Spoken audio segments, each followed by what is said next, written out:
भाइयों और बहनों, हमने अष्टशील ग्रहण किए हैं। जब जब हम शील ग्रहण करते हैं तो हम संकल्प ही करते रहते हैं कि इन शीलों का हम पालन करेंगे। आप भी जानते हैं और मैंने भी बार बार बताया हूँ कि जब जब भी हम शील ग्रहण करते हैं वो पालन के लिए ही होते हैं। कभी भी शील सिर्फ बोलने के लिए नहीं, बोलना, पालन करने के लिए शील बोले जाते हैं, ग्रहण किए जाते हैं। तो जब आपने शील ग्रहण किए हैं तो आप अष्टशील पालन करने के लिए कटिबद्ध हो गए हो, आपने संकल्प किया है। और बुद्ध की परंपरा में आप जानते हो, पूर्णिमा के दिन अष्टशील पालन करना, 8 शीलों का पालन करना, इसे उपोषद का पालन करना बोलते हैं। उपोषद ये बहुत महत्वपूर्ण दिन है बुद्ध की परंपरा में। पूर्णिमा, अमावस्या और 2 अष्टमी को उपोषद का पालन करिए, ऐसी बुद्ध की हमें सूचना है, निर्देश है। भिक्षुओं के लिए भी उपोषद दिन महत्व का होता है। भिक्षु उपोषद के दिन उनका पूरा विनय जो है, 227 विनय नियम भिक्षुओं के और भिक्षुनियों के 311 विनय नियम, वो सभी विनय नियमों का वो उच्चारण करते हैं, गायन करते हैं। और उनमें से कोई भी विनय नियम का उल्लंघन उनसे नहीं हुआ, ये वो संघ को बताते हैं। अगर कुछ विनय नियम का उल्लंघन हुआ है तो उन्हें गायन के पहले ही बताना होता है संघ को कि मुझसे इस विनय नियम का उल्लंघन हुआ है। और फिर संघ उन्हें वो जिस तरह से उन्हें उल्लंघन किया होगा और बुद्ध ने जो बताया कि विनय का नियम उल्लंघन करने के लिए क्या शिक्षा है, वो शिक्षा संघ उन्हें देता है। तो इसलिए बुद्ध का भिक्षु संघ हमेशा शुद्ध रहता था। शुद्ध रहने की बुद्ध ने व्यवस्था की है। तो 2 उपोषद माह में भिक्षुओं को भी करने होते हैं। और पातिमोक्ष को बोलते हैं, यानी उनका विनय नियम 227 और 311 विनय नियम, इसको पातिमोक्ष बोला गया है। ये पातिमोक्ष का पठन करके वो हर एक नियम के प्रति शुद्ध रहने के लिए वो वचनबद्ध होते हैं। तो ये बुद्ध शासन के लिए बहुत महत्वपूर्ण होता है। और हम उपासक के लिए, हम जो गृहस्थ है, हम गृह त्यागी नहीं है, हम परिवार में रहते हैं। हमारे लिए बुद्ध ने 4 दिन माह के पूर्णिमा, अमावस्या और अष्टमी अष्टशील पालन करने की सूचना की है, निर्देश दिए हैं। तो हमने अभी अष्टशील ग्रहण किए हैं। और बुद्ध के सूचना के अनुसार, निर्देश के अनुसार हम कठोरता से ये आठों पालन करने की पूरी पूरी कोशिश करेंगे। तो मैं संक्षिप्त में आपको बताता हूँ कि ये 8 क्या है। आप जानते ही है, पर एक बार फिर दोहराता हूँ। पानातिपाता वेरमणि तो आपको पता है कि प्राणी हिंसा नहीं करना है, कोई भी जीव की हिंसा नहीं करना है। ये शील तो आपने जीवन भर पालन करना है। कोई भी जीव कितना भी सूक्ष्म क्यों न हो, उसकी हिंसा आपसे न हो। आप खुद हिंसा तो मत ही करिए, पर किसी को निर्देश भी मत दीजिए, या किसी को आपके काया वाचा मन के कृति से ये मत उसको सूचित करो कि आप कोई जीव की हिंसा चाहते हो। और आपकी सूचना के अनुसार अगर वो कोई भी व्यक्ति अगर हिंसा करता है कोई भी जीव की, तो आपसे भी पहले शील का उल्लंघन हो जाता है, पानातिपाता वीरमणि का। तो इससे हमें सजग रहना है, जागरूक रहना है कि हमसे कोई भी जीव की हिंसा न हो। दूसरा शील अदिन्न दाना का है। तो अदिन्न दाना शील का पालन करने के लिए आपको पता है कि आप चोरी नहीं कर सकते। यानी जो आपकी चीज आपकी नहीं है, आपके ओनरशिप में नहीं है, आपके मालकियत में नहीं है, आपकी नहीं है जो भी चीज, वो जब तक आपको दान नहीं दी जाती, कोई आपको उसे उसका उपयोग करने के लिए आपको अनुमति नहीं देता, तब तक आप किसी दूसरे की चीज उपयोग में नहीं लाना चाहिए। यानी जो हमें मिला नहीं है, दिया नहीं है किसी ने, उसका यूज नहीं करना चाहिए। ये ये दूसरा शील है। तीसरा शील है अब्रह्मचर्या वेरमणि। तो अब्रह्मचर्य वेरमणि, आपको पता है कि पंचशील में कामेशु मिच्छाचारा वेरमणि शील है।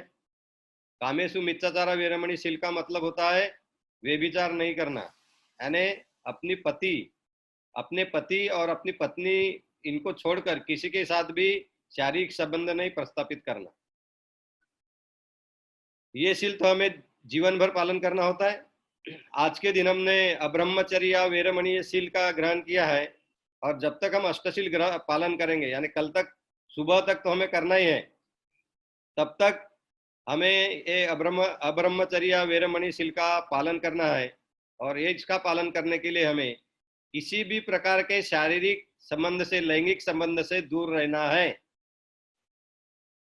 विवाहित स्त्री पुरुष भी अपने पति पत्नी से शारीरिक संबंध इस काल में, जब तक आपका अष्टशील है, नहीं प्रस्थापित कर सकते। तो ये कामेशु मिच्छाचारा और अब्रह्मचर्य, इस दोनों शीलों में अंतर है।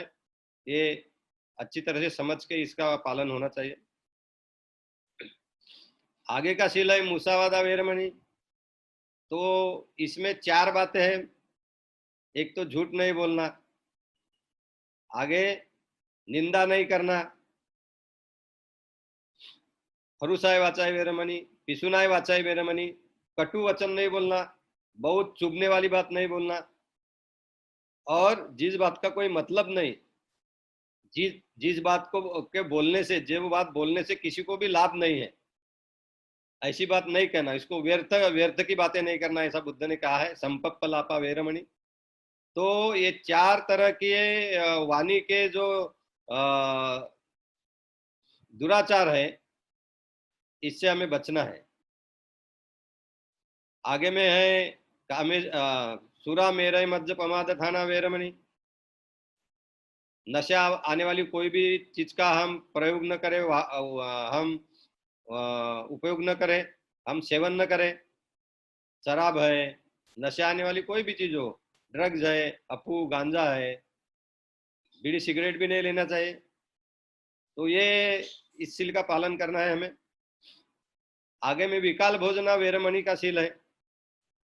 तो ये शील पंचशील में नहीं है। हाँ, ये अभी तक तो ये शील पंचशील में थे। अब ब्रह्मचर्य का बदल था कामेशु मिच्छाचारा के जगह। विकाल भोजना वेरमणि शील का पालन करने के लिए आपको बुद्ध की परंपरा पूरी तरह से अपनाना है। जिस तरह बुद्ध भोजन ग्रहण करते थे, उसी तरह आपको भोजन ग्रहण करना है। क्या थी बुद्ध की परंपरा? बुद्ध के संघ की परंपरा, और आज भी क्या है बुद्ध संघ की परंपरा, भिक्षु संघ की परंपरा। बुद्ध ने बताया दोपहर के 12 बजे के पहले ही भोजन ग्रहण करो। सूर्योदय से दोपहर 12 बजे तक का समय, यही भोजन का उचित समय है, यही भोजन का काल है। और ये समय छोड़कर दूसरे समय भोजन ग्रहण करना, यानी वो विकाल भोजन हो गया। तो दोपहर 12 बजे से दूसरे दिन सुबह तक, यानी सनराइज तक, सूर्योदय होने तक आप भोजन ग्रहण नहीं कर सकते। इसका भी आपने पालन करना है। अगर किसी व्यक्ति को शाम को, रात को जरूरत ही है, तो आप फलों का रस सिर्फ ले सकते हैं। तो इस शील का भी गहराई से पालन होना चाहिए, इसका बहुत लाभ होता है। आगे में का शील है 7वां शील, नच्च गीत वादित विसुक दर्शन, माला गंध विलेपन धारण मंडन विभूषण ठाना वेरमणि। तो इस शील का पालन करने के लिए हमें नृत्य, वाद्य, गायन, इसका हमने लाभ नहीं लेना चाहिए, इसका आनंद नहीं लेना चाहिए। हमें कोई भी परफ्यूम्स है, सौंदर्य को बढ़ाने के लिए कुछ प्रयोग में लाने वाले कॉस्मेटिक्स है, सौंदर्य प्रसाधन जिसे बोलते हैं, गंध है, आभूषण है, इनका हमने प्रयोग नहीं करना चाहिए। आखिरी में 8वां शील जो है उच्चासना महासना वेरमणि। तो इस शील का पालन करने के लिए आप बहुत ऊंचे आसन पे और बहुत बड़े आसन का आराम करने के लिए, सोने के लिए उपयोग न करिए। जैसे मैं बार बार बताता हूँ कि हम इस शील का आपने देखा होगा, अगर बुद्ध गुफाएं देखी होगी आपने, बुद्धिस्ट केव्स, दीवारों में जगह बनाई हुई है, कुछ 6 फुट लंबाई की है और 2 फुट चौड़ाई की है दीवार में ही। तो भिक्षुओं की सोने की जगह थी, वहां भी भिक्षु सोते थे। तो आपको भी इस दिन बहुत ऊंचे आसन पे और बहुत बड़े आसन पे मत सोइए। और सबसे बढ़िया बात तो यह है कि फर्श पर मैट्रेस बिछाकर, गद्दी बिछाकर सोए तो सबसे अच्छा इस शील का उत्तम तरह से पालन हो जाता है। तो ये आप सोचिए, आपको इस बारे में सोचना है और ये शील का भी आपको पालन करना है। जिस तरह से आपको आपका आपकी तबीयत, आपका क्या बोलते हैं, आरोग्य के लिए जो डॉक्टरों से सूचना करते हैं, मेडिकल एडवाइस, इसका भी ध्यान रखिए। तो इसी तरह से आठों शीलों का आपको पालन करना है और 8 शील अच्छे से पालन कर सकते हैं। इसका बहुत लाभ है। बाबा साहब बोलते हैं, हमारे बाबा साहब बोधिसत्व भीमराव जी अम्बेडकर, कि शील सदाचार में परिपक्वता प्राप्त करने के लिए बहुत ही उपयुक्त है। To reach perfection in righteous conduct, Baba Sahab बोलते हैं, शील सदाचार के जीवन जीने के में परिपक्वता लाना है, परिपूर्णता लाने के लिए ये अष्टशील का पालन बहुत ही महत्वपूर्ण है। हम तो बोधिसत्व बाबा साहब को हमारे आदर्श मानते हैं। वो हमारे पिताजी के जगह है, इसलिए हम उन्हें बाबा साहब बोलते हैं। वो अष्टशील का पालन करने वाले थे, वो बुद्ध धम्म का आदर्श जीवन जीने वाले थे। वो सही माने में बुद्ध के इस सदी में धम्म को गति देने वाले एक उपासक थे। उन्हें हम बोधिसत्व कहते हैं। तो बोधिसत्व उपासक ही होते हैं। तो मुझे एक बात कहनी है कि हमारे जो बोधिसत्व बाबा साहब है, ये अष्टशील का हमेशा पालन करते थे। 14 अक्टूबर 1956 के दिन भी उन्होंने अष्टशील का पालन किया था। नागपुर के श्याम होटल में उनका रहना था, मुक्काम था। तब उन्होंने 8 शीलों का पालन किया। दीक्षा भूमि का प्रोग्राम तो 11-12 बजे ही खत्म हो गया 14 अक्टूबर 1956 को। उसके बाद वो श्याम होटल में आए और शाम को जब उनको खाना खाने के लिए पूछा गया, तब उन्होंने कहा कि आज मेरे जीवन का सबसे महत्वपूर्ण दिन है। आज बुद्ध धम्म अपनाना ये बाबा साहब का सबसे महत्वपूर्ण काम था। और बाबा साहब बोलते हैं कि अपने जीवन का कार्य तब तक पूरा नहीं हुआ, बोलते, जब तक वो बुद्ध धम्म को नहीं अपनाते और बुद्ध धम्म की दीक्षा लोगों को नहीं देते। और आगे में वो बोलते हैं, आज मेरा उपोषित है, मैं रात का खाना नहीं खाऊंगा। तो वो बाबा साहब है हमारे आदर्श, जो बुद्ध की शिक्षा को अपने शरीर में और मन में पूरी तरह से पालन करते थे। हम खुद को उनके अनुयायी बोलते हैं। तो अनुयायी है तो हम उन्हें फॉलो करना चाहिए, उनका अनुकरण करना चाहिए, तभी तो अनुयायी हुए ना, नहीं तो फिर नाम के अनुयायी क्या काम के। तो ये बात आप बहुत अच्छी तरह से समझ लीजिए। अगर हमें बाबा साहब के रास्ते पर चलना है तो बाबा साहब जो बातें करते थे, जिस तरह का जीवन जीते थे, उस तरह का जीवन जीने की हमने कोशिश करनी चाहिए। और कोशिश करेंगे तो सफल होंगे, नहीं तो नहीं होंगे। तो मैं आपसे विनती करता हूं, आपको सूचित करता हूं कि आप बाबा साहब को सही तरह से फॉलो करने के लिए अष्टशील का पालन भी शुरू करिए। आप लोग करते हो, आप में बहुत लोगों में, आपने आप जो लोग यहाँ आए हो, आपने बहुत श्रद्धा है आप में, इसलिए आप ये हर पूर्णिमा के दिन ये जूम सेशन में अष्टशील ग्रहण करके अष्टशील का पालन करते हो। तो आपको नए से बताने की बात नहीं है, पर वो उसका बार बार बोले तो बात पक्की हो जाती है। और कुछ नए लोग भी ज्वाइन होते हैं तो हमें ये बातें बतानी जरूरी होती है। तो अष्टशील का आप कड़ाई से एक दिन पालन करेंगे, ऐसी मुझे पूरा भरोसा है, मुझे ऐसी खातरी है। तो मैं आपको शुभेच्छा देता हूँ अपने अष्टशील ग्रहण के इसके लिए। आपका अभिनंदन करता हूँ। अष्टशील का ग्रहण करना अभिनंदनीय ही है, पर अष्टशील ग्रहण करके पालन न करना फिर ये अच्छी बात नहीं है। तो चलिए, आप पालन करेंगे, मुझे पूरा भरोसा है। आगे में हम अभी हमारा आज का जो विषय है, बोधिसत्व, सम्मा संबुद्ध और पच्चेक बुद्ध, इस विषय पर अभी मैं आपके आगे कुछ बातें रखूंगा। इस पर बहुत सोचना है, क्योंकि एक बात मैं आपको बताता हूं,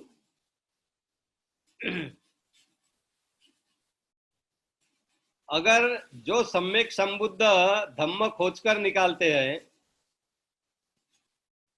और वो धम्म हमें सिखाते हैं, वो धम्म खोजने वाले सम्यक संबुद्ध के बारे में ही अगर हमारे मन में अगर कुछ गलत बातें हैं, वो सम्यक संबुद्ध के बारे में भी हम गलत बातें कहते हैं, गलत बातें जानते हैं, गलत बातें बोलते हैं, तो एक बात मुझे बताइए कि आप की सम्यक दृष्टि विकसित कैसे होगी? सम्यक दृष्टि आपकी विकसित नहीं हो सकती अगर आप धम्म खोजने वाले, अगर अगर सम्यक संबुद्ध नहीं है तो धम्म नहीं है। अगर चार आर्य सत्य जो है, आर्य सत्य जिन्हें बोलते हैं, ये विश्व में अगर होते भी है तो भी वो खुद खुद खोजना होता है।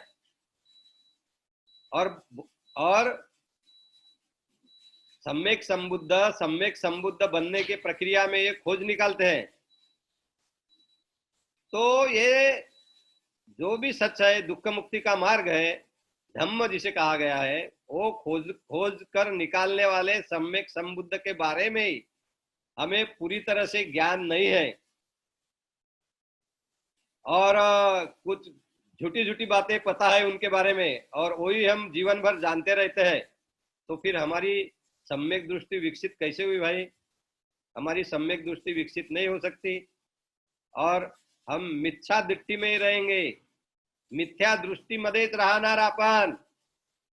और इसीलिए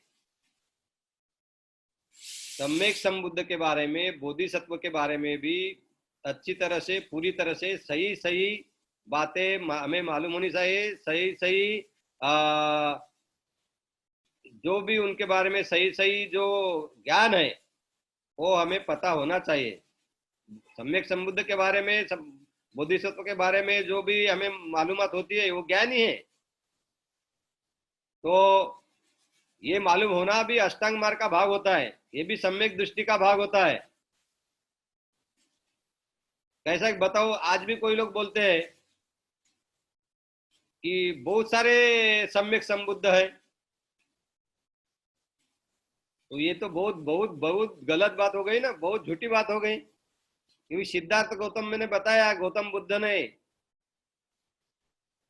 कि मेरे जैसा इस विश्व में कोई नहीं है, मेरा जोड़ा नहीं है, यानी मेरे जैसा कोई ये नहीं है, व्यक्ति नहीं है मेरे जैसा ज्ञान प्राप्त। बुद्ध को हम लोकोत्तमो कहते हैं, अनुत्तरो कहते हैं, मैं बार बार बताता हूँ। तो बुद्ध के बराबरी का उनके बुद्ध शासन के पूरे काल में, यानी बुद्ध शासन कब तक रहता है? बुद्ध शासन जब तक त्रिपिटक इस विश्व में है,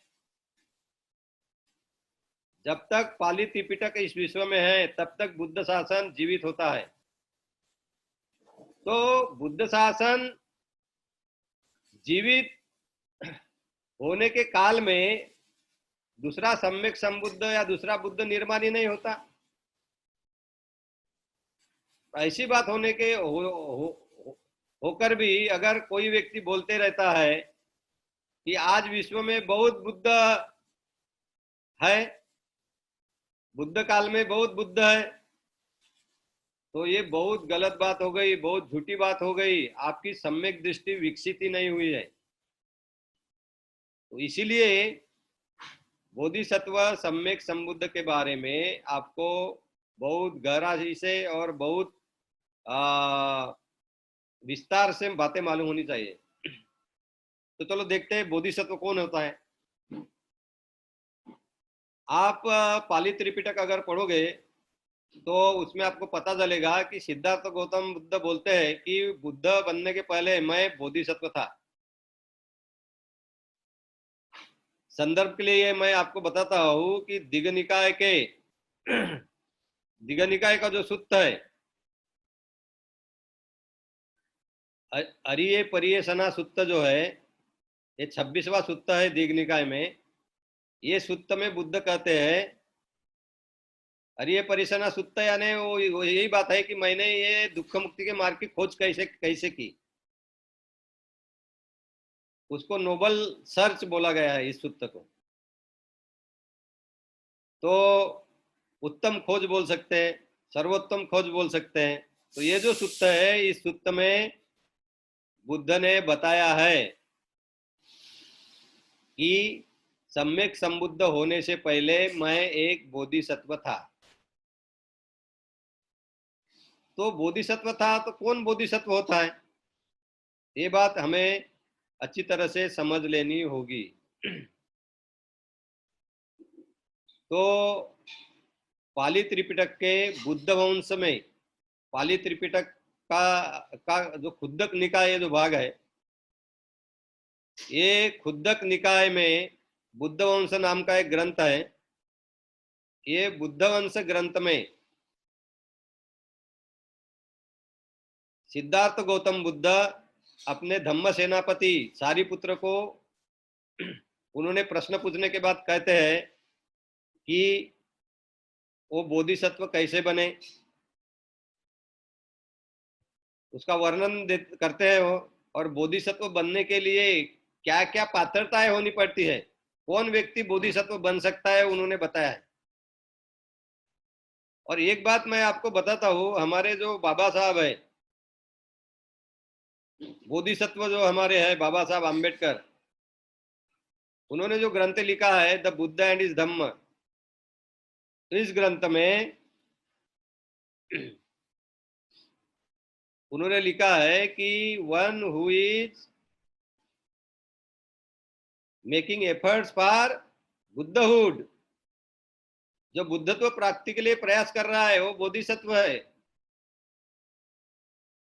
और उन्होंने पाली का शब्दकोश भी लिखा, पाली डिक्शनरी लिखी, जो महाराष्ट्र सरकार ने जो वॉल्यूम्स प्रकाशित किए उसमें 16वें ग्रंथ में 16वें खंड में जो है, तो उसमें बाबा साहब बोलते हैं बोधिसत्व यानी कौन है, तो बाबा साहब लिखते हैं one who is destined to become Buddha. इसका मतलब क्या, one who is destined to become Buddha means जिसका बुद्ध होना तय है, it is confirmed, it is sure that he will definitely become the सम्मा संबुद्धा। तो ऐसे व्यक्ति को ही हम बोधिसत्व कह सकते हैं कि जो व्यक्ति सम्मा संबुद्ध बनेगा ही, ये तय हुआ है, कंफर्म हो चुका है, तो ऐसे व्यक्ति को ही हम बोधिसत्व कह सकते हैं। अगर आज किसी के मन में ऐसा विचार आता है क्यों ना मैं सम्यक संबुद्ध जैसा सम्यक संबुद्ध बनूं, तो विचार आता है तो कोई गलत बात नहीं है कोई भी व्यक्ति के मन में। पर वो सिर्फ विचार से आप बोधिसत्व नहीं हो जाओगे। वो आपके मन में विचार आया, आज आया, 10 दिन बाद आपका विचार नष्ट भी हो सकता है। अगर आपके मन में विचार आया तो भी आपके मन में उतना संकल्प नहीं निर्माण हो सकता। और वो संकल्प, जब संकल्प कोई व्यक्ति करता है बोधिसत्व बनने का या बुद्ध बनने का, तो संकल्प निर्माण होके वो बुद्ध बनने के लिए जो पारमिताएं पूरी करनी होती है, पारमिज पूरी करनी होती है, पारमित जानना पड़ता है कौन सी पारमित पूरा पूरी करना होता है, उसका एनालिसिस करना होता है पारमियों का, उसका इन्वेस्टिगेशन करना होता है, संशोधन करना होता है। और बोधिसत्व को संशोधन करके वो पारमिताएं पूरी करने के लिए कोशिश करनी होती है, उतनी इच्छा, उतना दृढ़ निश्चय, ये सब बातें अगर हम में नहीं है, पात्रताएं नहीं है, तो सिर्फ मैं आगे का सम्यक संबुद्ध बनूं ऐसे कहने से कोई बोधिसत्व थोड़ी होता है। इसीलिए बुद्ध वंश ग्रंथ में 8 पात्रताएं बताई है। आप बुद्ध वंश ग्रंथ पढ़ोगे खुद्दक निकाय का, तो उसमें आपको दिखेगा कि ये 8 बातें बताई गई है किसी भी व्यक्ति को बोधिसत्व बनने के लिए, बोधिसत्व होने के लिए, बोधिसत्व करके जीवन शुरू करने के लिए। और बुद्ध वंश ग्रंथ की जो अट्टकथा है, जिसे कमेंट्री बोलते हैं, मधुरत्व विलासिनी, इसमें भी ये 8 योग्यताएं बताई है। तो कौन सी 8 योग्यता है जिससे कोई भी व्यक्ति ये बन सकता है? क्या बन सकता है?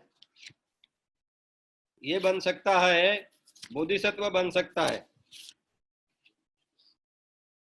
तो ये 8 बातें क्या है? तो पहली बात ये बताई गई है कि कोई भी जीव जब वो बोधिसत्व बनना चाहता है, या उसके मन में संकल्प आता है, ऐसा अपना मानसिक संकल्प करता है वो बोधिसत्व बनने का है, सम्यक संबुद्ध आगे में बनने का, तब वो मानव जीवन होना चाहिए उसका, तो वो मनुष्य होना चाहिए। और दूसरी बात है वो पुरुष होना चाहिए। तो ये 2 बातें बहुत महत्व की है कि मानव जन्म होना और पुरुष होना। आप बोलोगे स्त्री नहीं, क्यों नहीं? तो आज तक का जो इतिहास है बुद्ध शासन का, बुद्ध परंपरा का, तो आज तक सभी पुरुष जो है वही बुद्ध बने हुए हैं, स्त्री नहीं बनी हुई है। तो आप बोलोगे तो फिर बुद्ध के इसमें ये समानता नहीं है धम्म में, तो ऐसी बात नहीं है। जो सच्चाई है, जो भूतकाल में हुआ है और जो विश्व में होता है, उसी को सच बोलते हैं। तो जो बातें विश्व में घटी है इसके पहले, और जो नियम जैसा कि बन चुका है, वो है, वैसी स्थिति विश्व में है। इसको ये नहीं बोलेंगे कि बुद्ध ने समानता नहीं सिखाई या बुद्ध धर्म में समानता नहीं है। जो विश्व का सच है वो है। कुछ कुछ बातें हैं उसकी पे चर्चा की जा सकती है। तो ये 2 बातें होने के बाद कि कोई व्यक्ति है, पुरुष है, मनुष्य है, पुरुष है, वो व्यक्ति ने तीसरी बात यह है कि उसने सम्यक संबुद्ध के आगे आना चाहिए, उसका सम्यक संबुद्ध का उसे दर्शन होना चाहिए। और जब उसे दर्शन होता है उस वक्त उसमें खुद अरहंत बनने की पात्रता होनी चाहिए। यानी व्यक्ति पुरुष तो है, पर उसमें अरहंत बनने की पात्रता होनी चाहिए। अगर उसके बुद्ध की शिक्षा मिलती है तो वो अरहंत बन सकता है, ऐसी उसमें पात्रता होनी चाहिए। और ऐसे वक्त उसको अगर सम्यक संबुद्ध का दर्शन हो, उनकी उपस्थिति में वो आ जाए, तभी वो बोधिसत्व हो सकता है, तभी वो बोधिसत्व बनने का और आगे बुद्ध बनने का, सम्यक संबुद्ध बनने का मानसिक संकल्प, दृढ़ संकल्प कर सकते हैं। तो ये 4 बातें बहुत ही महत्व की है। मनुष्य, पुरुष होना, अरहंत पद प्राप्त करने के काबिल होना, वो योग्यता होना, और उस वक्त उनको सम्यक संबुद्ध का दर्शन होना, उनके साथ उनकी मुलाकात होना। उनमें यह भी पात्रता होनी चाहिए कि आगे में बुद्ध बनने के लिए जो 10 पारमिताओं का पालन करना होता है, मैंने पहले ही बताया कि वो उनका, उनके बारे में जानकर संशोधन करके ये पारमिताएं कैसी है, किस तरह से पालन करता है, पहले बुद्ध सम्यक संबुद्धों ने कैसे पूरी की, उस तरह का एनालिसिस, उस तरह का विश्लेषण करके वो पालन करने के लिए कटिबद्ध होने की उनमें पात्रता होनी चाहिए। ये भी बात है। और एक महत्व की बात है कि जिस वक्त वो सम्यक संबुद्ध से मुलाकात होगी, उस वक्त वो गृहस्थ नहीं होना चाहिए। एक तो भिक्षु होने चाहिए या तपस्वी होने चाहिए। भिक्षु या एसेटिक होने चाहिए, तपस्वी होने चाहिए, गृह त्यागी व्यक्ति होने चाहिए। तो ये सब बातें हैं, ये सब बातें होना बहुत ही जरूरी होते हैं। और 2 महत्व की बातें हैं, यानी ऐसी 8 बातें, 8 पात्रताएं होनी पड़ती है व्यक्ति में, तभी वो बोधिसत्व होता है। कौन सी 2 बातें हैं? एक तो वो उसके मन में बुद्ध के लिए, बुद्ध के प्रति कोई भी कितना भी बड़ा न क्यों हो, कितना भी कठिन न क्यों हो, ऐसा कुशल कर्म करने की इच्छा होनी चाहिए। और ये इच्छा सिर्फ ऐसी सादी सुधी इच्छा नहीं, तो ये बहुत ही दृढ़ इच्छा होनी चाहिए, जिसको पाली में छंदता बोला है। उच्च प्रति की उनके मन में इच्छा होनी चाहिए, आगे मैं सम्यक संबुद्ध बनूं, बोधिसत्व रह के पारमिताओं पूरे करके, और ये करने के लिए दृढ़ निष्ठा होनी चाहिए। ये करने के लिए वेरी वेरी स्ट्रांग डेडिकेशन। तो इस तरह की 8 बातें अगर है, 8 पात्रताएं उस व्यक्ति में है, और ऐसी व्यक्ति अगर सम्यक संबुद्ध के आगे आती है, और आने के बाद में उनके मन में मानसिक संकल्प करते हैं वो खुद कि मैं आगे का बुद्ध बनूं, सम्यक संबुद्ध बनूं, बोधिसत्व मैं बनूं, इसको मनोपनिधान बोला गया है। ये दृढ़ मानसिक संकल्प को मनोपनिधान ऐसा बोला गया है कि वो मानसिक संकल्प करते हैं कि मैं आगे का बोधिसत्व बनूं, आगे का बुद्ध बनूं। और करने के लिए, वो बोधिसत्व बनने के लिए, संबोधि प्राप्त करने की दृढ़ इच्छा उनके मन में निर्माण हो जाती है। उसको अभिनिहार कहा गया है बुद्ध के परंपरा में, बुद्ध की शिक्षा में। और फिर वो जो सम्यक संबुद्ध को देखते हैं, सम्यक संबुद्ध की उपस्थिति में आते हैं, उनका दर्शन होता है, उन जिन सम्यक संबुद्ध से मुलाकात होती है, उनके लिए वो बहुत बड़ा कुशल कर्म करते हैं, जिसको अधिकार कहा गया है। और फिर वो सम्यक संबुद्ध उस व्यक्ति का जो उनके आगे है, उसका मन जानते हैं, क्योंकि बुद्ध को बोधिचित्त है, चेतोपरीय ज्ञान है। उस ज्ञान से वो व्यक्ति जो संकल्प करता है कि मैं आगे का सम्यक संबुद्ध बनूं, उसका मन जानकर, उसके मन की सब शुद्धता है, उसकी पात्रता है, और वो सब जानकर ये अरहंत आज भी बन सकता है, ये जानकर वो घोषित करते हैं कि आगे का सम्यक संबुद्ध बनेगा। तभी ये तय हो जाता है कि वो व्यक्ति आगे का सम्यक संबुद्ध बनेगा ही, और उस सन से उसको हम बोधिसत्व कह सकते हैं। उस सन से ही वो बोधिसत्व कहलाने के लिए पात्र होता है। क्योंकि एक बात मैं आपको बताना चाहता हूं, बुद्ध सम्यक संबुद्ध कौन बनेगा, ये जानने की पात्रता सम्यक संबुद्ध के बगैर किसी में नहीं होती। सम्यक संबुद्ध के बगैर कोई ये बता ही नहीं सकता कि कोई एक व्यक्ति आगे में सम्यक संबुद्ध होगा कि नहीं।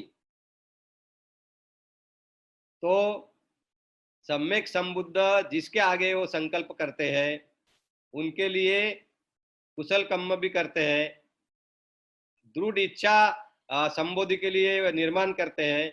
उसके बारे में वो सम्यक संबुद्ध जिसके प्रेजेंस में, जिसके उपस्थिति में वो आते हैं, जिससे मुलाकात होती है, वो सम्यक संबुद्ध उस व्यक्ति को जो अरहंत पद के काबिल है, उसी वक्त तब घोषित करते हैं सब लोगों के आगे, उसके आगे जो जो उपस्थित है सबके आगे, कि ये आगे का इस नाम का सम्यक संबुद्ध होगा, इसके पिताजी माताजी का ये नाम होगा, इसके शहर का ये नाम होगा, ऐसी कुछ बातें बताते हैं। और उसी क्षण से फिर वो व्यक्ति मैं आगे का बुद्ध बनने वाला हूँ करके अपने 10 पारमिता पूरी करने में पूरी तरह से लगता है, कोशिश करने लगता है। पहले तो ये जानता है कि 10 पारमिताएं क्या होती है। उसका मन भी उसका मन भी काफी योग्यता वाला होता है। उसके मन में भी बातें जानने का सामर्थ्य होता है। तो ये भी जानता है, वो जिसके बारे में सम्यक संबुद्ध ने घोषित किया होता है कि आगे का सम्यक संबुद्ध बनेगा, वो व्यक्ति यानी बोधिसत्व, वो ये जानता है कि पहले हुए हुए सम्यक संबुद्धों ने पारमिताएं कैसे पूरी की, किस तरह से पूरी की, उसी तरह से मुझे भी करना होगा। तो ये जानकर फिर वो पारमिताओं के को पूरी करने में लग जाता है। 10 पारमिताएं आपको पता है, वो भी मैं संक्षिप्त में बताऊंगा। उस क्षण से वो बोधिसत्व हो जाते हैं। तो भाई और बहनों, ये बातें हमें बहुत बहुत जरूरी सोचना है कि आप जानते हो, आप हमेशा सुमेध का नाम लेते हो, सुमेध बोधिसत्व। हमारे लोगों में, बाबा साहब के अनुयायी में भी सुमेध बोधिसत्व के बारे में, दीपंकर बुद्ध के बारे में बहुत आदर है। कौन है ये दीपंकर बुद्ध, कौन है ये सुमेध? तो ये सुमेध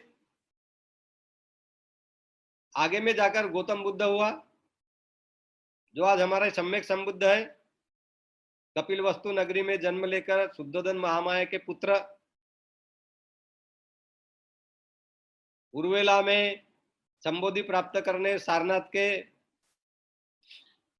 इसी पतन में धम्मचक्र प्रवर्तन करने वाले हमारे गौतम बुद्ध, जो आज के हमारे सम्यक संबुद्ध है, जिनका सिखाया हुआ पाली त्रिपिटक हम पढ़ते हैं, जिसके धम्म की में हम आज उपासक करके धम्म का पालन करते हैं, वो गौतम बुद्ध पहले जब दीपंकर सम्यक संबुद्ध थे, तब सुमेध नाम के तापसी थे, तपस्वी थे, एसेटिक थे। उन्होंने दीपंकर बुद्ध को देखते और लोग उनके सत्कार में लगे हुए देखकर उन्होंने लोगों को विनती की थी, कि पूछा था कि कौन है, क्यों आप इतना अपना शहर को सजाया हुआ है और आप इतने हार लेकर, परफ्यूम्स लेकर क्यों खड़े हो भाई? तो लोगों ने बोला, बुद्ध आ रहे हैं हमारे शहर में। तो बुद्ध शब्द सुनकर ही ये सुमेध के मन में एक संवेग जागा, और वो बोलता है, ये जो रास्ता आप अच्छा कर रहे हो, कीचड़ से भरा हुआ है, उसका कुछ भाग मुझे भी अच्छा करने के लिए दे दो। तो लोग उसको देते हैं, ये काम करता है, पर वो रास्ता पूरी तरह से अच्छा होने के पहले ही दीपंकर सम्यक संबुद्ध वहां आ पहुंचते हैं। इसे लगता है, ये तपस्वी को, सुमेध को, अरे सम्मा संबुद्ध कीचड़ पर चलेंगे।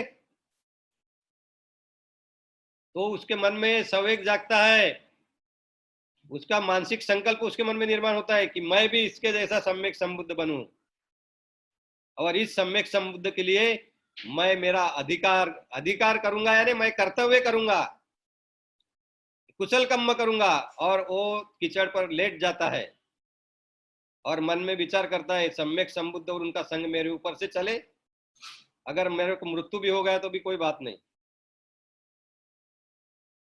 दीपंकर बुद्ध आते हैं, देखते हैं कि कौन लेटा हुआ है, और तब उसका अपने बोधि चित्त से जानते हैं, अरे ये तो बुद्ध का अंकुर है, सम्यक संबुद्ध का अंकुर है, ये बोधिसत्व है। और वो तब घोषित करते हैं कि तू आगे जाकर गौतम बुद्ध बनेगा। तो मैं ये बातें आपको इसलिए बताना चाहता हूं कि हमारे लोग बाबा साहब के अनुयायी बार बार सुमेध की बात करते हैं, दीपंकर की बात करते हैं, दीपंकर सम्यक संबुद्ध की बात करते हैं। तो वो सुमेध वही है जिसने उस वक्त दीपंकर बुद्ध के आगे मानसिक संकल्प किया कि मैं बोधिसत्व बनूंगा, आगे का सम्यक संबुद्ध बनेगा, और दृढ़ इच्छा संबोधि प्राप्त करने की, दुख दुख मुक्ति का मार्ग खोजकर वो लोगों को सिखाने की दृढ़ इच्छा निर्माण की, जिसे अभिनिहार हम बोलते हैं। और दीपंकर बुद्ध के प्रति उन्होंने अपना कर्तव्य भी किया, खुद को कीचड़ पर झोंक दिया और मन में इच्छा की कि बुद्ध इस पर से चले। और दीपंकर बुद्ध ने घोषणा की कि ये आगे में गौतम बुद्ध बनेंगे। तो तब से वो बोधिसत्व है। और आपको मालूम है, बुद्ध वंश ग्रंथ में बताया गया है कि दीपंकर बुद्ध से 24 बुद्धों के आगे ये सुमेध, अरे अनेक अनेक बुद्ध थे। बुद्ध जब सम्यक संबुद्ध तो उसका अलग अलग नाम था, वो सभी बुद्धों के आगे आए। बोधिसत्व सभी बुद्धों के काल में होता है, उसका जीवन होता है, जीवित होता है, अलग अलग जन्म होते हैं। और पुनर्जन्म की बातें आ गई। मैंने बार बार लोग पूछते रहते पुनर्जन्म समझाओ, ये हम आगे कभी तो भी समझाने वाले हैं। और हर एक बुद्ध के प्रति इन्होंने अपना अधिकार पूरा किया, अपना कुशल कर्म पूरा किया। हर एक बोधिसत्व के सम्यक शब्दों के प्रति ये सुमेध ने अनेक अनेक काल में, अनेक जन्मों में, जब 24 बोधिसत्व दीपंकर को पकड़ कर 24 सम्मा संबुद्ध के संपर्क में जब आए, तब उनके प्रति भी उन्होंने अपना कार्य पूरा किया, कुशल कर्म किया। बुद्ध के प्रति उन्होंने कभी कुछ दान दिया, कभी उनके उनको क्या बोलते कंफर्ट हो, कुछ उनको आनंद मिले, इसके लिए उन्होंने कुछ काम किया उनके प्रति, और अपना कार्य पूरा किया और पारमिताएं पूरी करती रहे, पूरी करते रहे। और आखिरी में गौतम बुद्ध आखिरी जन्म में सिद्धार्थ करके जन्मे कपिल वस्तु में, और फिर उन्होंने उर्वेला में बुद्धत्व प्राप्ति की, और फिर हमें धम्म सिखाया। आज भी उनका धम्म जीवित है, बुद्ध शासन अभी चल रहा है। तो ये जो बातें हैं, ये बातें हमें बहुत अच्छी तरह से समझ लेनी चाहिए कि बोधिसत्व कौन होता है। एक सम्यक संबुद्ध के इसमें आए बगैर, संपर्क में आए बगैर, उनके उपस्थिति में आए बगैर कोई भी संकल्प भी नहीं कर सकता कि मैं आगे का सम्यक संबुद्ध बनूं। और एक बात ध्यान में रखो, उस व्यक्ति में अरहंत प्राप्ति की पूरी पूरी पात्रता होनी चाहिए। वही व्यक्ति बुद्ध के आगे में आने के बाद ये संकल्प कर सकता है। तो ये 8 बातें बहुत जरूरी है, इसका अभ्यास करिए।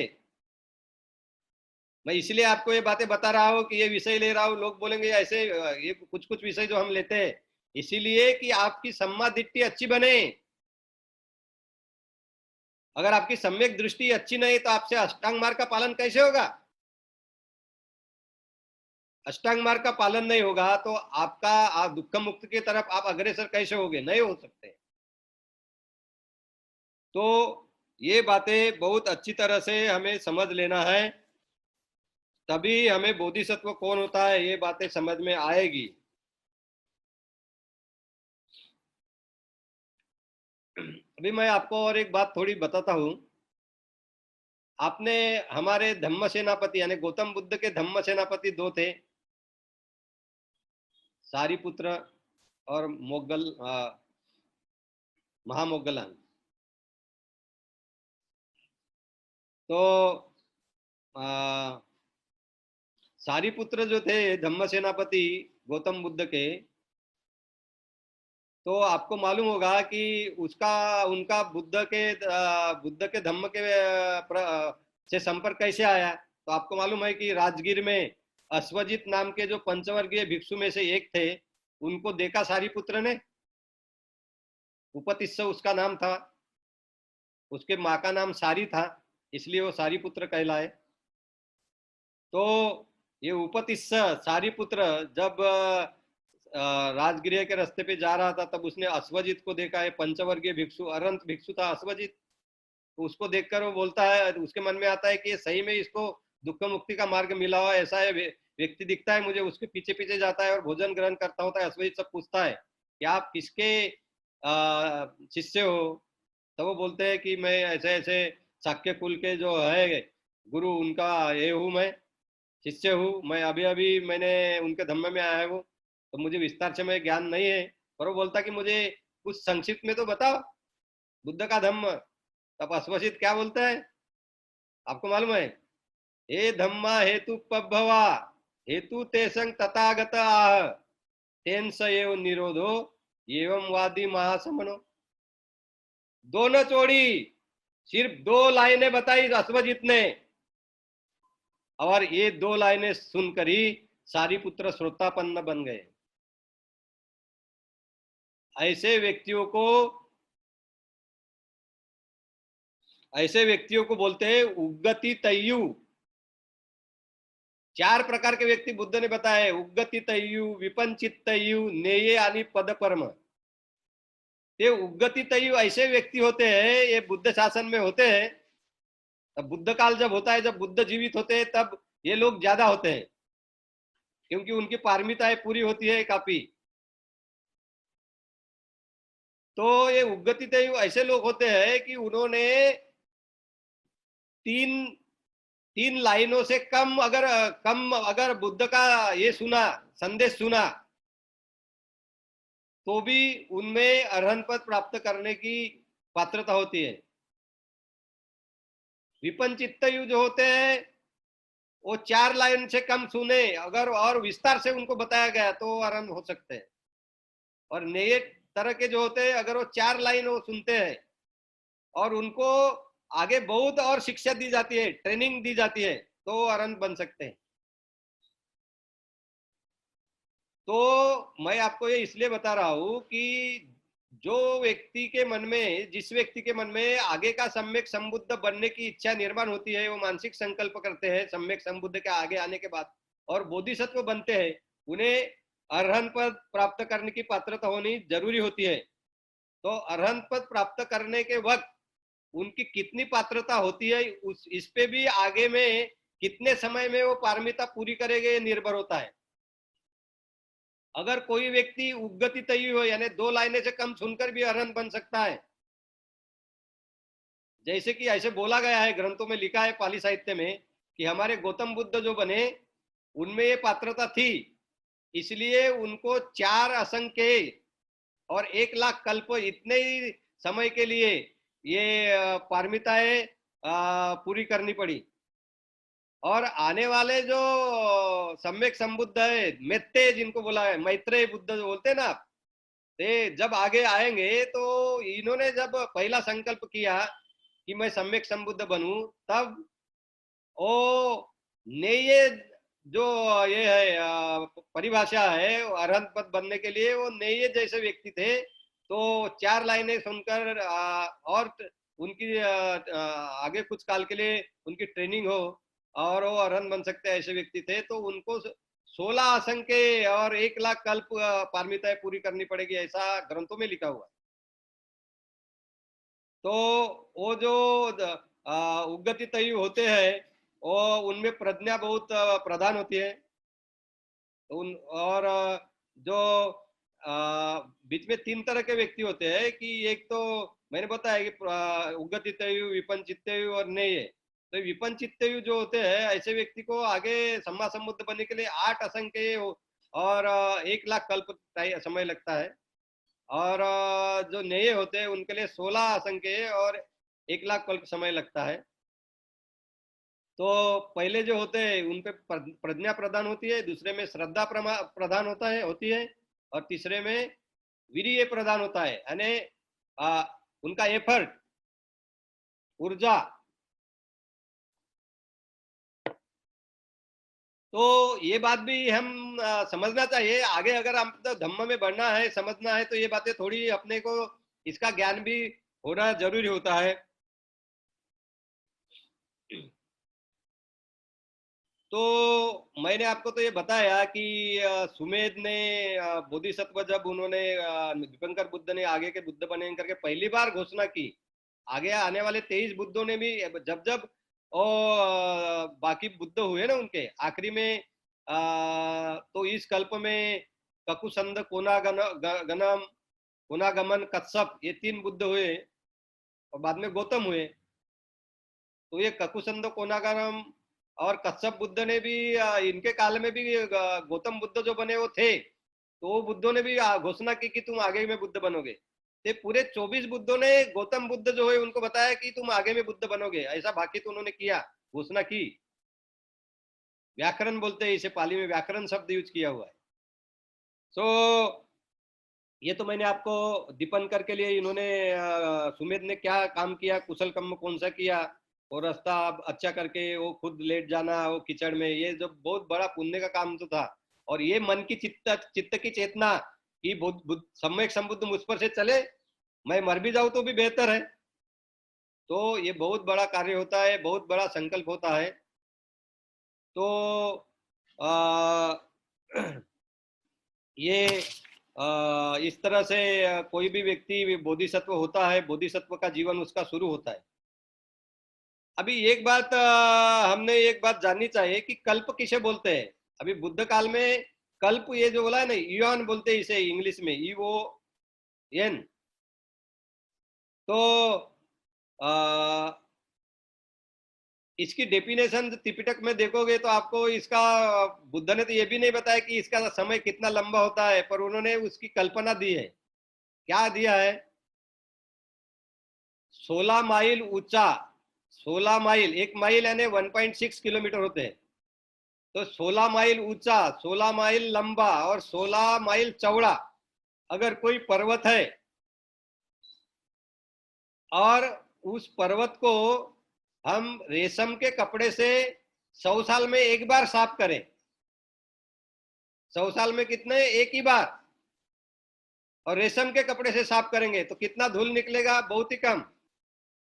तो ऐसे रेशम के कपड़े से अगर हम ये 16 माइल लंबा चौड़ा और ऊंचा ऐसा जो पर्वत है उसको अगर साफ करेंगे, तो पूरा पर्वत खत्म होने के लिए ऐसा साफ कर करके 100 साल में एक ही बार साफ करेंगे। जितना टाइम लगेगा उससे भी ज्यादा टाइम कल्प का होता है, ऐसा बुद्ध कहते हैं। और एक जगह ऐसा लिखा है कि कोई भी बड़ा कंटेनर है, उसका भी साइज है 16 ऊंचा चौड़ा और लंबा, और उसमें सरसों के दाने रख दिए और 100 साल में एक ही सरसों का दाना बाहर निकालेंगे, तो कल्प का समय इतना होता है कि वो पूरे सरसों के दाने खत्म होंगे तो भी कल्प खत्म नहीं होता। और असंख्य की बात करते हैं तो असंख्य का मतलब है असंख्य, इन्नुमेरेबल कल्प। इसका कोई परिभाषा नहीं है, पाली साहित्य में भी नहीं है। इतना क्या है, इन्नुमेरेबल, जिनकी गिनती नहीं कर सकते इतने सारे कल्प, और कल्प का अंदाज तो समय का दिया हुआ है। तो देखो, सम्यक संबुद्ध यानी जो बोधिसत्व पहली बार सम्यक संबुद्ध के आगे जब कोई सम्यक संबुद्ध घोषित करता है कि आगे का सम्यक संबुद्ध बनेगा, तो उसे अपनी पारमिता पूरी करके सम्यक संबुद्ध बनने के लिए कम से कम 4 असंख्य और 1 लाख कल्प, 100,000 कल्प, इतना समय लग जाता है, तब उसकी 10 पारमिताएं पूरी होती है। और एक आपको एक बात मैं बताना चाहता हूं कि 10 पारमिता सामान्य उपासक को भी 10 पारमिताएं पूरी करनी होती है अरहंत बनने के लिए, पर वो सामान्य उपासक जो 10 पारमिताएं पूरी करता है उसका स्तर जो होता है वो बुद्ध सम्यक संबुद्ध जो जिस स्तर की पारमिताएं पूरी करती है वो स्तर नहीं होता, वो स्तर छोटा होता है, क्योंकि बुद्ध को बहुत ऊंचे स्तर की पारमिताएं पूरी करनी होती है और 3 स्तर पर करनी होती है। जैसे उनको दान करना है, तो दान हम तो हमारी कुछ चीजें हैं वो दान कर देते हैं, अनाज दान कर देते हैं, कुछ चीजें दान कर देते हैं। तो बुद्ध तो वो तो करते ही है, पर उनको अपनी चीजें दान करने के लिए अपने बच्चों का भी दान करना होता है। आपको वेशंतर जातक मालूम होगा, पत्नी और बच्चों का भी दान किया था बोधिसत्व ने, जो आगे जाकर गौतम बुद्ध बना। और आगे के स्तर की पारमिता पूरे करने के लिए जैसे दान पारमिता है, तो अपने शरीर के भागों का भी दान करना होता है, लिम्स भी दान करने होते हैं। और तीसरे सबसे ऊंचे स्तर का दान जो करते हैं बोधिसत्व, खुद का दानी जीवन ही दान कर देते हैं, किसी के भले के लिए अब खुद मृत्यु पा लेते हैं। तो ये बुद्ध को भी, सम्यक संबुद्ध को भी 10 पारमिताएं पूरी करनी होती है, पर उसका स्तर 3 तरह का होता है, उसको 30 पारमिताएं बोला गया है। पर पारमिताएं वो है क्या है, 10 पारमिताएं आपको पता है, दान पारमिता है, शील पारमिता है, उसके बाद में नेक्खम पारमिता है। नेक्खम पारमिता, दानशील तो आपको पता है, मैं समझाता नहीं। नेक्खम पारमिता है गृह त्याग करना, तपस्वी करके जीना, भिक्षु करके जीना। बाद में आगे में प्रज्ञा पारमिता है। तो प्रज्ञा आपको मालूम है, प्रज्ञा, प्रज्ञा क्या है? प्रज्ञा यही तो ज्ञान है। तो इसमें अनित्य दुख अनात्मा जानकर 4 आर्य सत्य जानना अनुभूति पर, यह प्रज्ञा है। आगे में फिर वीर्य पारमी है, वीर्य ने हमारा प्रयत्न, एफर्ट, एनर्जी। बाद में खंति पारमिता है, खंति यानी किसी भी माफ कर देना, संयमित रहना। आगे में फिर जाओगे तो खंति पारमिता के बाद आपका सच्च पारमिता है, यानी सत्य बोलना हमेशा, ये तो आज भी हम कर रहे हो शील पालन। बाद में मेत्ता है, मैत्री, और उपेक्षा है जिसे हम समता बोलते हैं। दुख और सुख भी आए तो भी हमारे मन की स्थिति सेम होनी चाहिए। और खंती पारमिता के बाद एक पारमिता और है, अधिष्ठान पारमिता। अधिष्ठान आपको मालूम है, दृढ़ निश्चय। जैसे वे आखिरी जीवन में गौतम गौतम ने, सिद्धार्थ ने, बोधिसत्व सिद्धार्थ ने जब उर्वेला में बोधि वृक्ष के नीचे बैठे तो बोला था मेरे शरीर का खून सूख जाए तो भी मैं उठूंगा नहीं जब तक मुझे संबोधि प्राप्त नहीं होती। ये अधिष्ठान होता है। आप जानते हो, मेडिटेशन पालन करते हो, अधिष्ठान करते हो, तो ये अधिष्ठान भी पारमिता है। तो ये 10 पारमिताओं का पालन हमें करते करके ये बोधिसत्व ये आगे में जाके सम्यक संबुद्ध बनता है। तो ये कितने काल के लिए, कितने समय के लिए करते हैं देखो। और फिर जो अग्ग शावक होते हैं, अग्ग शावक यानी जैसे सारिपुत्र महामोगलान थे जो धम्म सेनापति थे, वो अग्ग शावक उनको बोलते हैं। ये एक असंख्य और 1 लाख कल्प तक पारमिताएं पूरे करते हैं। जो पच्चेक बुद्ध होते हैं, पच्चेक बुद्ध यानी क्या होते हैं, अभी मैं थोड़ा सा आपको समझाता हूँ। पच्चेक बुद्ध ये भी बोधिसत्व होते हैं, पर वो कभी कोई सम्यक संबुद्ध के आगे वगैरह जाते नहीं। सम्यक संबुद्ध के आगे वो ऐसा दृढ़ निश्चय मानसिक संकल्प नहीं करते बुद्ध बनने का। वो गृह त्याग करके ध्यान समाधि का अभ्यास करते करते करते करते करते वो आगे में जाकर 4 आर्य सत्य खुद ही खोद निकालते हैं और दुख मुक्त हो जाते हैं। पर वो दूसरों को धम्म नहीं सिखा सकते। यानी गौतम बुद्ध में धम्म सिखाने के बाद उन्होंने वो धम्म एक कंसेप्ट में रखा, जैसे 4 आर्य सत्य, अष्टांग मार्ग, प्रतित्य समुत्पाद, और लोगों को सिखाया। उस तरह सिखाने की पात्रता वो प्रत्येक बुद्ध जो होता है उसमें नहीं होती।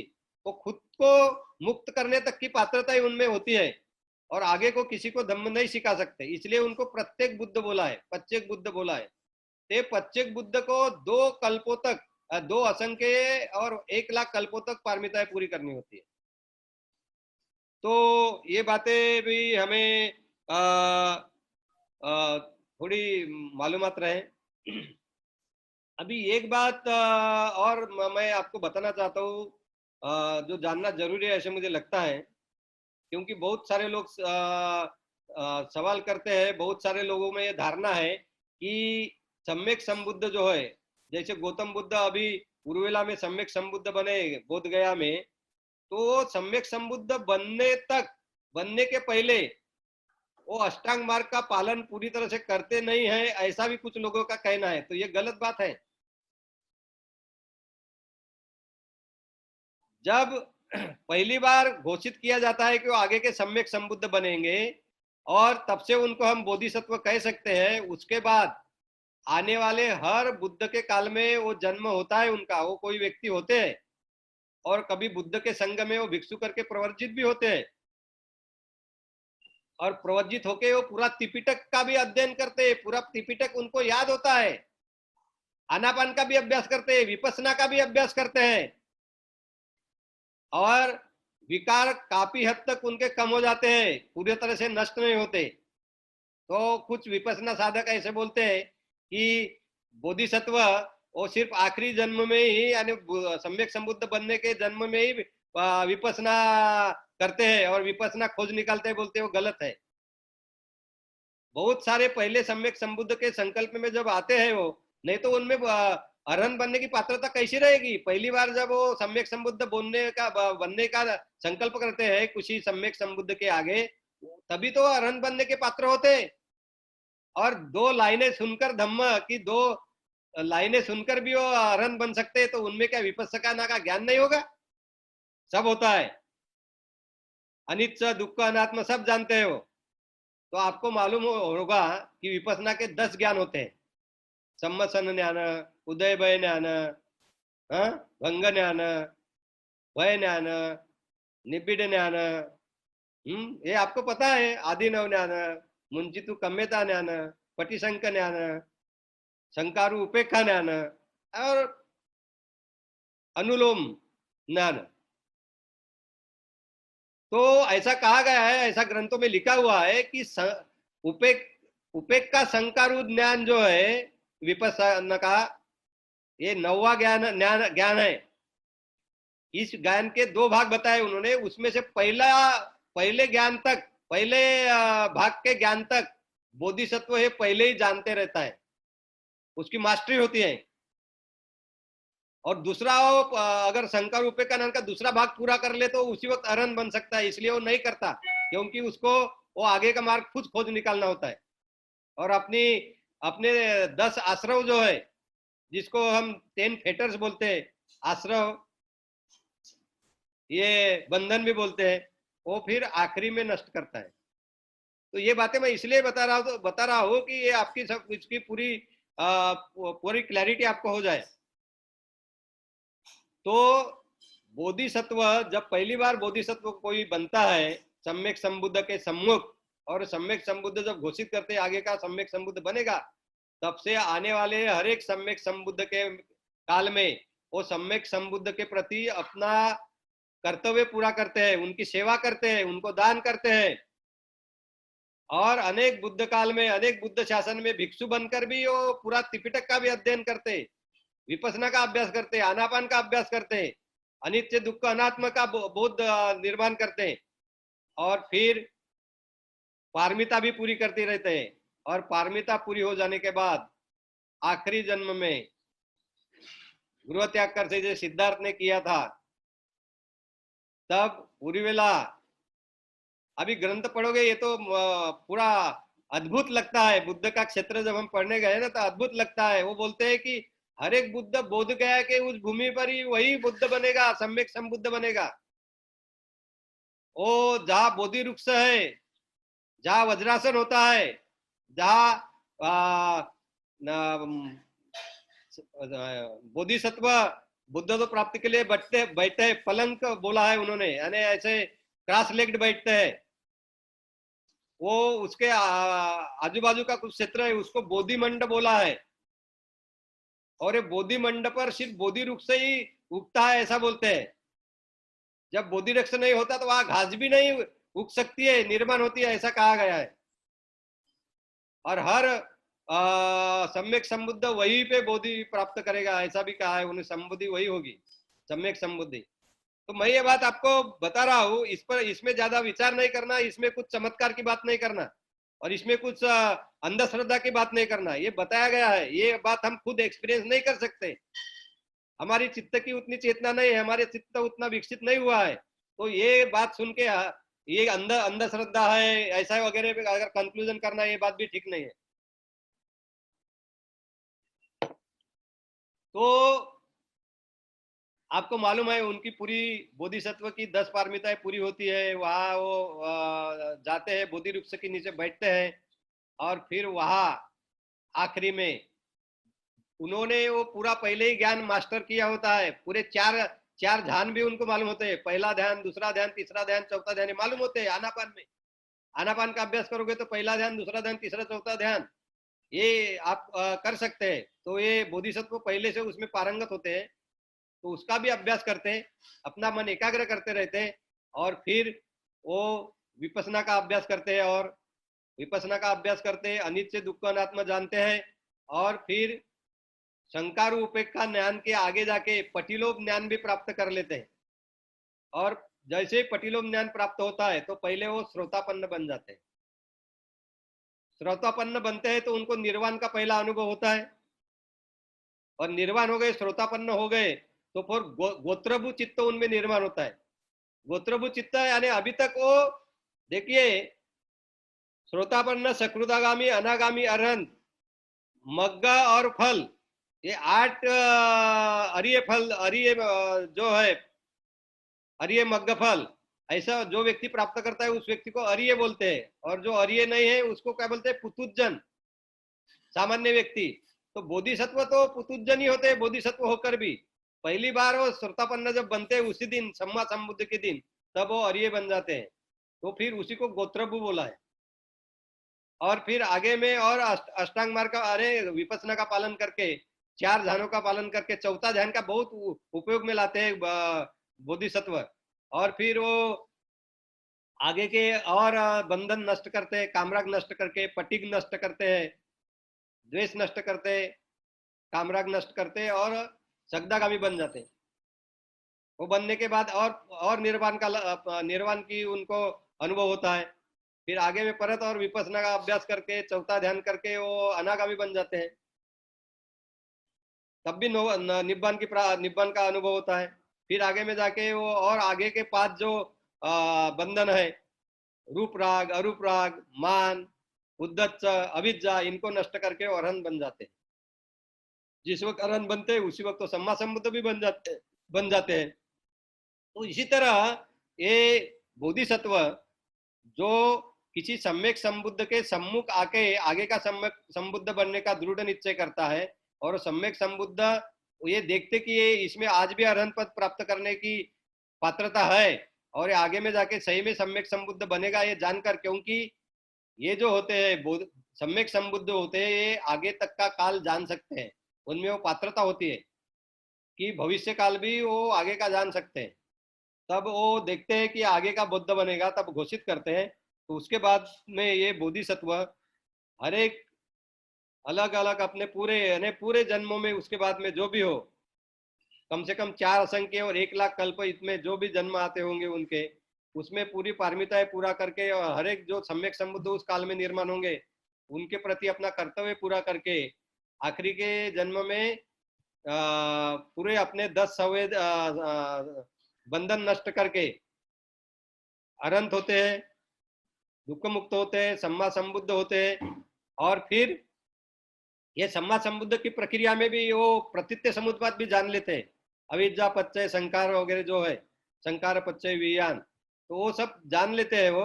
और फिर सम्यक संबुद्ध बनने के बाद वो उसी बोधि वृक्ष के परिसर में 7 सप्ताह तक रहते हैं, और वहाँ वो अपना खोजा हुआ धम्म के बारे में सोचकर वो लोगों को कैसा सिखाने का, इसका भी वो कंसेप्ट में वो कंसेप्चुअलाइज करते हैं अपने धम्म को, और आगे में धम्म चक्र प्रवर्तन करते हैं, और वो धम्म लोगों को सिखाते हैं। तो ये बातें आप लोगों को पता होनी चाहिए।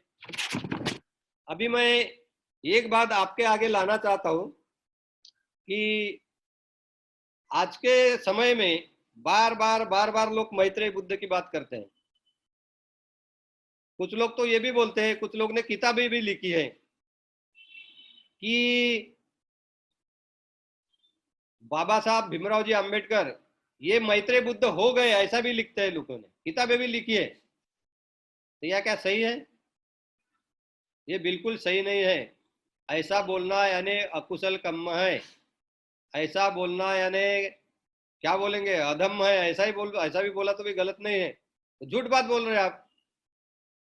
एक बात तो आप जानते हो कि बुद्ध कौन व्यक्ति है? बुद्ध जो 4 आर्य सत्य खुद खोज निकालता है, दुख मुक्ति का मार्ग खुद खोज निकालता है, वही व्यक्ति बुद्ध कहलाता है। फिर वो सम्यक संबुद्ध रहे या प्रत्येक बुद्ध रहे, सम्यक संबुद्ध जो मार्ग खोज निकालता है वो लोगों को भी धम्म आगे सिखाता है, इसलिए उसे सम्यक संबुद्ध बोलते हैं। प्रत्येक बुद्ध जो प्रत्येक बुद्ध होता है वो धम्म खोज निकालता है, 4 आर्य सत्य खोज निकालता है, पर वो उसका ज्ञान किसी को नहीं सिखा सकता, उसमें वो पात्रता नहीं होती। लेकिन इसलिए वो खुद के लिए ही बुद्ध है, इसलिए उसे प्रत्येक बुद्ध कहा गया है। तो अगर हम बाबा साहब को सम्यक संबुद्ध बोलते हैं तो हम कितना बड़ी गलत बात करते हैं। एक तो बुद्ध का शिक्षा में ये है कि जब तक एक बुद्ध शासन जीवित है, शिक्षा जीवित है, तो दूसरा बुद्ध निर्माण नहीं हो सकता। तो बाबा साहब ने गौतम बुद्ध में जो धम्म सिखाया, वो धम्म का ही अध्ययन किया, वही धम्म लिखा। आखिरी में उनके मृत्यु के वक्त भी वो अपना बुद्ध एंड इस धम्म का ग्रंथ के प्रस्तावना पर काम कर रहे थे। जिस दिन 5 और 6 दिसंबर 1956 का जो ये रात थी, उस रात को भी वो उन्होंने नानक चंद रत्तू को ग्रंथ का इंट्रोडक्शन मंगाया था और उस पर काम करूंगा ऐसे बोला था। उसी रात में उनको मृत्यु हो गया। तो कहने की बात यह है कि बाबा साहब अगर बुद्ध होते तो वो सिद्धार्थ गौतम के जीवन के बारे में क्यों बोलते कि सिद्धार्थ गौतम ऐसे जन्मे, ऐसे हुए, फिर वो बुद्ध हुए, उन्होंने ये सिखाया, वो ऐसे नहीं लिखते क्या? कि मैं बुद्ध हूं, मैंने ऐसे खोज निकाला, इस दिन मैं बुद्ध बना। और अब बुद्ध अगर है तो सिद्धा बाबा साहब कौन से दिन बुद्ध बने बाबा साहब? नहीं बने भाई। क्यों आप आपस में ये बेफजूले कर रहे हो? कितना भी बाबा साहब के बारे में आपके प्रति आपको आदर है, पर ऐसा क्यों करते हो? बाबा साहब ने तो कभी नहीं कहा। बाबा साहब बाबा साहब को लोगों ने वो जब जीवित थे तभी उनको बोधिसत्व कहा। तो मैं ये बात कहना चाहता हूं कि बाबा साहब को बुद्ध मत कहो। अगर बुद्ध कहते हो तो आप बहुत बड़ी गलती कर रहे हो, और आपके धम्म के प्रगति के लिए भी वो अच्छा नहीं है, क्योंकि ये गलत बात है, मूसावाद है। तो ये ऐसी बातें नहीं होनी चाहिए, और बाबा साहब के होने वाली बातें समझना चाहिए, लोगों को समझाना भी चाहिए। बाबा साहब के कुछ पढ़े लिखे लोग गलती कर रहे हैं, उनको हम बता रहे हैं, और काफी दिनों से हम बता रहे हैं। तो समाज में ये प्रस्थापित होना चाहिए कि बाबा साहब बुद्ध नहीं थे। दूसरी बात एक बात है, कुछ कुछ लोग बोलते हैं कि बाबा साहब भीमराव जी आम्बेडकर यही आगे में जाकर मैत्रेय बुद्ध बनने वाले हैं। तो पहली बात तो बाबा साहब बोधिसत्व है कि नहीं, ये बात हमें थोड़ी सी सविस्तर जानना होगा। मैं तो बाबा साहब को बोधिसत्व मानता हूँ। इसलिए मानता हूँ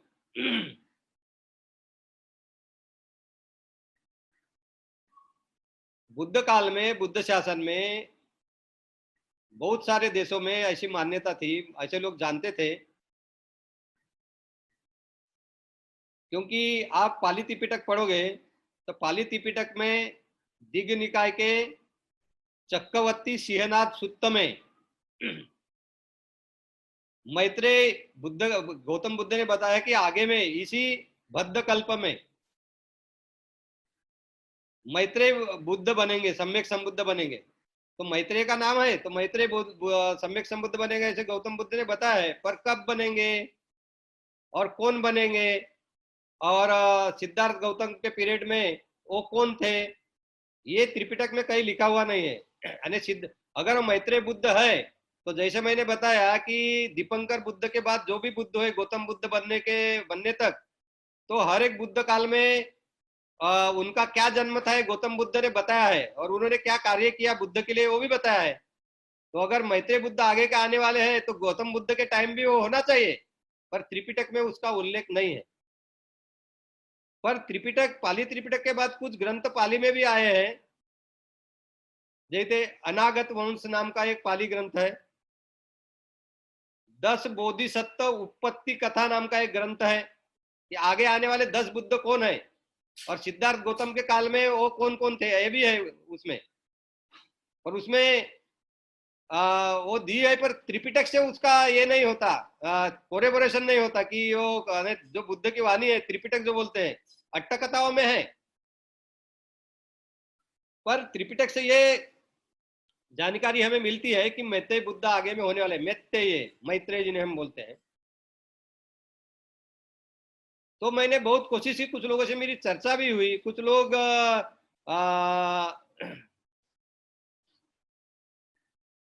वामन राव जी गोडबोले, आपको मालूम है वामन राव जी गोडबोले, जो बाबा साहब की धम्म दीक्षा हुई 14 अक्टूबर 1956 को नागपुर के दीक्षा भूमि पर, उस दीक्षा का समारंभ के वो प्रमुख आयोजक थे।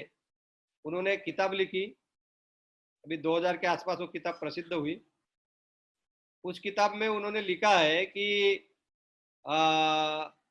सारनाथ में धम्मेक स्तूप के बाजू में जब गौतम बुद्ध थे, तब ये जो आगे मैत्रेय बुद्ध आने वाला है वो बोधिसत्व उनके पास गया, और उन्होंने कहा कि आपने तो बोला था कि मैं आगे का सम्यक संबुद्ध बनूंगा, पर मुझे तो ये रास्ता बहुत कठिन लगता है, तो क्या मैं सही में आगे में बनूंगा? तो तब वहां लिखा है कि गौतम बुद्ध उन्हें बोले कि हाँ तुम जरूर आगे का सम्यक संबुद्ध बनोगे गौतम, नहीं आप मैत्रेय बुद्ध बनोगे। और उसमें ये लिखा है कि मेरे महापरिनिर्वाण के 2500 साल बाद तुम भारत में ये बुद्ध धम्म और उसकी गति बढ़ाओगे, उसका पुनरुज्जीवन करोगे। तो ये बातें उन्होंने लिखी है। और वो बोलते हैं कि देवप्रिय वली सिन्हा, जो बाबा साहब के दीक्षा के वक्त भी नागपुर में दीक्षा भूमि पर उपस्थित थे, उन्होंने एक ग्रंथ लिखा है, the Buddhist shrines of India. तो इस ग्रंथ में देवप्रिय वली सिन्हा ने भी लिखा है, ऐसा उन्होंने कहा है कि उसमें ये वर्णन आया है कि गौतम बुद्ध और मैत्रेय करके आगे बुद्ध होने वाला, सम्यक संबुद्ध होने वाले बोधिसत्व, उन्हें जो गौतम बुद्ध को जो मिले धम्मेक स्तूप के पास, इसका वर्णन है करके। पर वो ग्रंथ मैंने बुद्धिस्ट श्राइन्स ऑफ इंडिया पढ़ा, और उसमें सारनाथ का जो वर्णन है वो भी पढ़ा। तो उसमें ये मुझे ये मिला है कि फाइयन नाम के जो चीनी पंडित थे, भारत आए थे, उन्होंने ये लिखा है कि धम्मेक स्तूप के पास गौतम बुद्ध को बोधिसत्व मिले, पर उसमें ये वर्णन नहीं आया है कि उन्होंने ये बोला है कि 250 साल बाद महापरिनिर्वाण के गौतम बुद्ध के ये धम्म पुनरुज्जीवित करेगा। उसमें ये भी दिया है कि हिवान स्वांग के वर्णन के अनुसार गौतम बुद्ध को वो बोधिसत्व रुद्रकूट पर्वत पे राजगीर में मिले। तो अभी ऐसा कहीं मिल नहीं रहा, पर ये मान्यता कुछ कुछ लोगों में है आज भी कि आगे में बाबा साहब अम्बेडकर ही मैत्रेय बुद्ध बनेंगे। पर इसको हमें खोजना पड़ेगा और कुछ ग्रंथों का अभ्यास करने की मेरी इच्छा है। इस पर अभी तक तो मैं ऐसा पढ़ नहीं पाया हूँ कि ऐसा कई वर्णन आया है कि बोधिसत्व यानी गौतम बुद्ध के महापरिनिर्वाण के 2500 साल के बाद कोई बोधिसत्व भारत में ये करेगा, बुद्ध धम्म पुनरुज्जीवित करेगा, वही आगे में मैत्रेय बुद्ध बनेगा। ये काफी जगह मैंने ये भी पढ़ा हूँ कि आप बाबा साहब के जो वॉल्यूम महाराष्ट्र सरकार ने प्रकाशित किए पढ़ोगे तो एक वॉल्यूम में ये भी है, मेरे ख्याल से 18वां वॉल्यूम होगा या 17वां 18वां वॉल्यूम होगा, कि 25 नवंबर, आपको मालूम है कि बाबा साहब काठमांडू गए थे वर्ल्ड फेलोशिप ऑफ बुद्धिस्ट के कॉन्फ्रेंस में, और वहां से काठमांडू से लुम्बिनी वगैरह होकर वो सारनाथ भी आए थे। तो सारनाथ में धम्मेक स्तूप के स्थल पर 25 नवंबर 1956 को एक सभा हुई थी। उस सभा में बाबा साहब उपस्थित थे, और उस सभा में भंते धम्म रक्षित भी उपस्थित थे। तो उस वक्त बाबा साहब के उपस्थिति में भंते धम्म रक्षित बोलते हैं, क्या बोलते हैं कि बोलते बौद्ध जगत में ये हमेशा ये चर्चा रही है, चर्चा थी कि बुद्ध के, गौतम बुद्ध के महापरिनिर्वाण के 2500 साल बाद भारत में एक बोधिसत्व धम्म पुनरुज्जीवित करेगा। और आगे बोलते हैं, मुझे पूरा विश्वास है कि वो बोधिसत्व आज बाबा साहब के रूप में हमारे साथ है। तो इसका ये मिलता है कि बाबा साहब ये कोई बोधिसत्व गौतम बुद्ध के 2500 महापरिनिर्वाण 2500 साल बाद धम्म का पुनरुज्जीवन करेंगे भारत में। तो उससे हम ये बोल ही सकते हैं कि बाबा साहब बोधिसत्व है, और उनका कार्य भी बोधिसत्व के कार्य जैसा है। पर वही बोधिसत्व आगे में गौतम बुद्ध बने, मैत्रेय बुद्ध बनेंगे, ये हमें देखना पड़ेगा। कोई विश्वास रखना चाहता है तो विश्वास रख सकते हैं, पर इसका हमें कुछ ये मिले, साहित्य मिले, तो हम वो विश्वास के साथ कह सकते हैं कि ये सही है। तो इसका अध्ययन लोगों ने करना चाहिए, करना जरूरी है।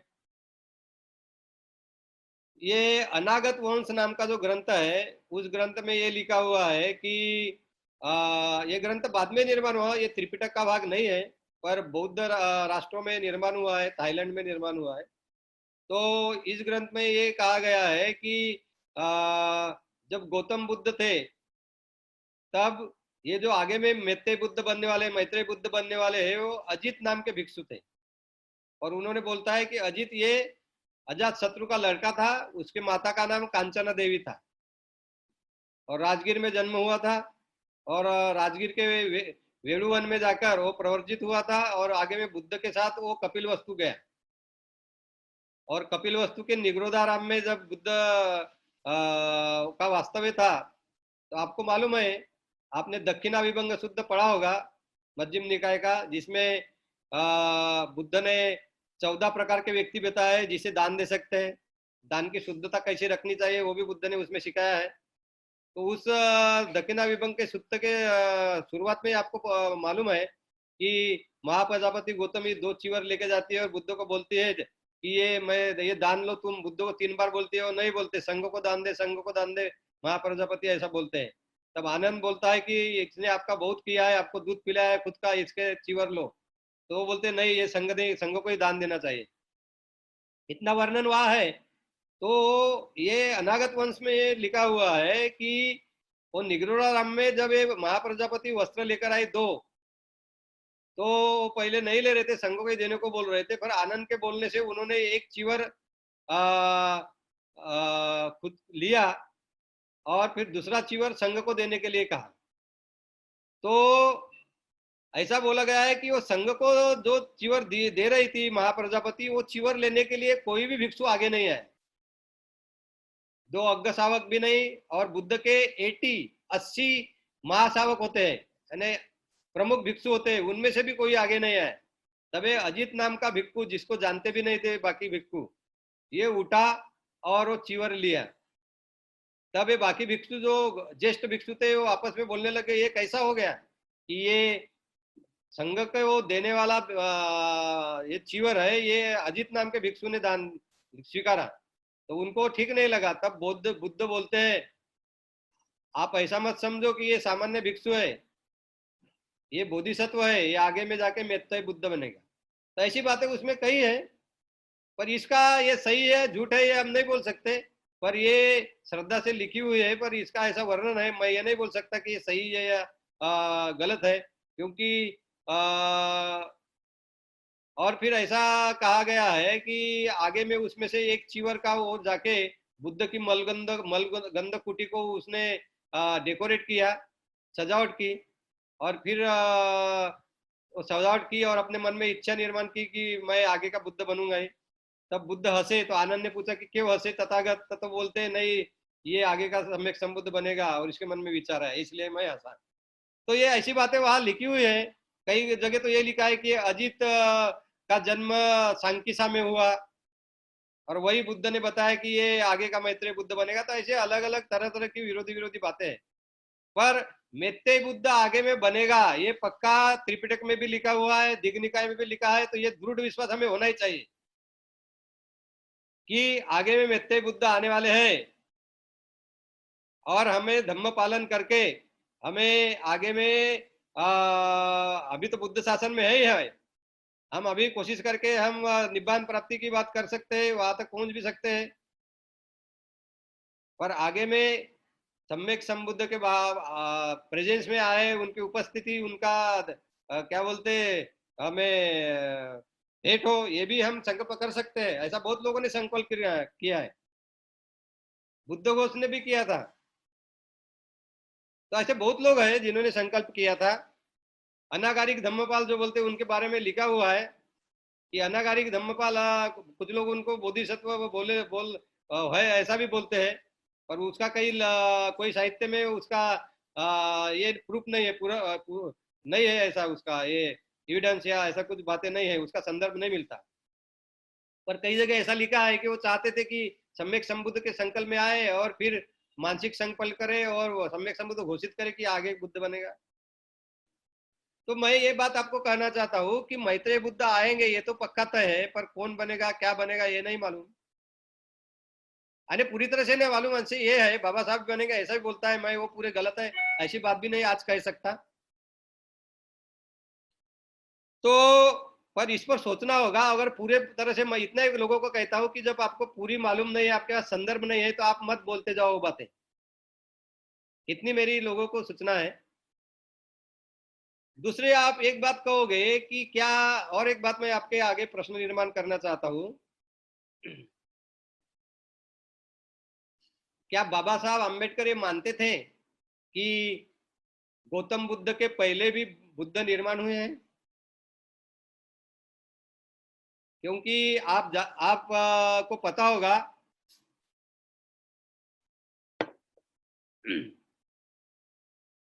बाबा साहब ने बुद्ध पूजा पाठ नाम की जो किताब लिखी थी, वंदना की किताब लिखी थी, वो 1956 को ही प्रकाशित हुई। उसमें आप बुद्ध वंदना, धम्म वंदना, संघ वंदना अगर पढ़ोगे तो बुद्ध वंदना में बाबा साहब ने ये च बुद्धा अतीता च ये च बुद्धा अनागता, ये जो गाथा है, गाथा की जी ये लाइन है, ये नई लिखी है, इसको निकाल दिया है, डिलीट किया है। इसका मतलब क्या होता है? बाबा साहब को उस वक्त दृढ़ विश्वास नहीं था कि गौतम बुद्ध के पहले ही बुद्ध हुए और भविष्य में बुद्ध होंगे। वैसे ही धम्म वंदना पे भी उन्होंने ये नहीं लिखा हुआ है, ये च धम्मा अतीता च ये च धम्मा अनागना गता। उसी प्रकार ये च संगा अतीता च ये च संगा अनागता, ये भी नहीं लिखा है। तो इससे कुछ लोग बोलते हैं कि बाबा साहब को सिद्धार्थ गौतम के पहले बुद्ध हुए इस पर विश्वास नहीं था, वो नहीं मानते थे। पर मैं आपको एक बात समझाना चाहता हूं कि बाबा साहब ने भगवान बुद्ध और उनका धम्म, बुद्ध एंड इज धम्म, ये जो ग्रंथ का निर्माण किया, ये जो ग्रंथ लिखा, इस ग्रंथ में बाबा साहब ने ये मान्य किया है कि सिद्धार्थ गौतम के पहले बुद्ध निर्माण हुए हैं। और इसीलिए हमें भी ये मान्य करना चाहिए कि बाबा साहब के परिप्रेक्ष्य में, उनके संदर्भ में भी, और बाबा साहब के जब धम्म विजन की बात करते हैं तब भी हमें मानना चाहिए कि सिद्धार्थ गौतम बुद्ध के पहले भी बुद्ध हुए हैं। क्या लिखते हैं आप? बुद्ध एंड इज धम्म नाम का ग्रंथ पढ़ोगे तो उसमें एक चैप्टर है कॉल फ्रॉम होम, यानी बुद्धत्व प्राप्ति के बाद सिद्धार्थ गौतम की उनके कपिल वस्तु शहर को भेंट, अपने पिताजी के आमंत्रण पर वो वहां गए थे। तो वहां जाने के बाद वो विहार में रुके, निग्रोधाराम विहार में रुके, और दूसरे दिन सवेरे ही अपना पात्र लेकर अपने भिक्षु संघ के साथ कपिल वस्तु के रस्तों पर भिक्षाटन के लिए निकले, भोजन दान मांगने के लिए निकले। तब किसी ने शुद्धोधन को जाकर बताया कि आपका बेटा आपकी भी बेइज्जती कर रहा है, आपके शाक्य परिवार को वो अप्रतिष्ठा प्राप्त करके दे रहा है, वो जिस रस्तों पर राजपुत्र करके घुमा उसी पर भिक्षा मांग रहा है पात्र लेके। तो शुद्धोधन को बहुत बुरा लगा और वो जल्दी से गए और सिद्धार्थ बोले कि तू मेरी और बेइज्जती क्यों कर रहा है? तेरे पूरे भिक्षु संघ को खिला सकता हूँ, उतने धान्य और अन्न मेरे पास है। तब बुद्ध उसे बोलते हैं, राजा आप सही कह रहे हो, आप राजा की परंपरा के अनुसार बोल रहे हो। मैं मेरे पहले निर्माण हुए बुद्धों की परंपरा चला रहा हूँ, उनकी परंपराओं के अनुसार मैं आचरण कर रहा हूँ। मेरे पहले के बुद्धों ने भी भिक्षा मांगकर ही भोजन ग्रहण किया, वही मैं कर रहा हूँ। तो बाबा साहब ने ये सब द बुद्ध एंड इज धम्म, भगवान बुद्ध और उनका धम्म इस ग्रंथ में लिखा है। अगर बाबा साहब को संदेह होता कि बुद्ध के सिद्धार्थ गौतम बुद्ध के पहले बुद्ध नहीं हुए तो बाबा साहब ये कभी नहीं लिखते। बुद्ध और उनका धम्म ग्रंथ में भी उन्होंने वही लिखा है, जो जो बातें उनको ये बुद्ध की सही शिक्षा है ऐसे लगी।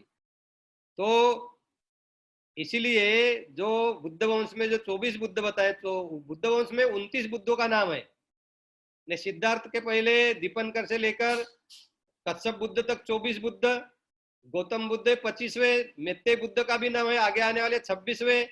और जिस कल्प में दीपनकर बुद्ध निर्माण है उसी कल्प में मेधनकर, शरणनकर और तन्ननकर, ये 3 बुद्ध भी निर्माण है, ऐसे नाम है। तो अभी 26 और 3 29, ऐसे 29 बुद्धों के ही नाम है।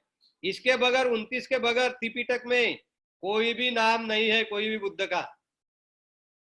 तो ये बातें हमें जानना चाहिए। और समझ लेना चाहिए। और इसीलिए बाबा साहब को इसके पहले बुद्ध नहीं हुए, ये अगर कोई लोग बोलते हैं तो सही नहीं है, क्योंकि बुद्धाड़ी धम्म में ही बाबा साहब ने मान्य किया है कि सिद्धार्थ गौतम बुद्ध के पहले बुद्ध निर्माण हो गए हैं, और इसीलिए आगे में बुद्ध निर्माण हो गए, ये भी वो मानते हैं, ऐसा हम कह सकते हैं। तो ये बातें आपको मालूम होना, ये बातें सब जरूरी है। आगे में ये बात आती है, और कुछ बातें मैं आपको बताऊंगा, और बताना जरूरी है। आप सब जानते हैं कि सिद्धार्थ गौतम ने जो जो सिखाया वो पाली भाषा में सिखाया। उन्होंने जो जो सिखाया वो काश्यप के अध्यक्षता में जो पहली बुद्ध संगीति सातपर्णी गुहा में राजगीर में हुई, उसमें उसका गायन करके ये बुद्ध की सही शिक्षा है, ये 500 अरन भिक्षुओं ने कथन करने के बाद, मान्यता देने के बाद पाली त्रिपिटक अंतिम हुआ। और उस पाली त्रिपिटक में जो बातें कही है, उस पाली त्रिपिटक में बुद्ध वंश ग्रंथ है, उसमें सम्यक संबुद्ध के आगे बुद्ध, सम्यक संबुद्ध होने की इच्छा जो व्यक्ति अरहंत हो सकता है वो करके कैसे बोधिसत्व बनता है, ये बताया गया है। और आगे में आने वाले हर एक सम्यक संबुद्ध के प्रति अपना कर्तव्य पूरा करके 10 पारमिताओं पूरी करके कोई वो कैसे आखिर में सम्यक संबुद्ध बनता है, ये भी बताया है, इसका वर्णन है। और वही बोधिसत्व होने का और सम्यक संबुद्ध होने का रास्ता है। आगे में क्या हुआ कि पाली त्रिपिटक ये जीवित रहा, पहली संगीति हुई, दूसरी संगीति हुई, आज ही पाली त्रिपिटक जीवित है। तीसरी संगीति हुई सम्राट अशोक के काल में, जिन्होंने बुद्ध धम्म को इतना विश्व धम्म बताया, वो सम्राट अशोक मोगलीपुत्र तिस्स के नाम से के अध्यक्षता में तीसरी संगीति हुई। उसमें 2 त्रिपिटक अंतिम हुआ, सत्य ऐसा अंतिम हुआ, उसको कायम किया गया। वही त्रिपिटक लेकर महामहिंद सम्राट अशोक के पुत्र श्रीलंका गए, अपने साथ त्रिपिटक लेके गए।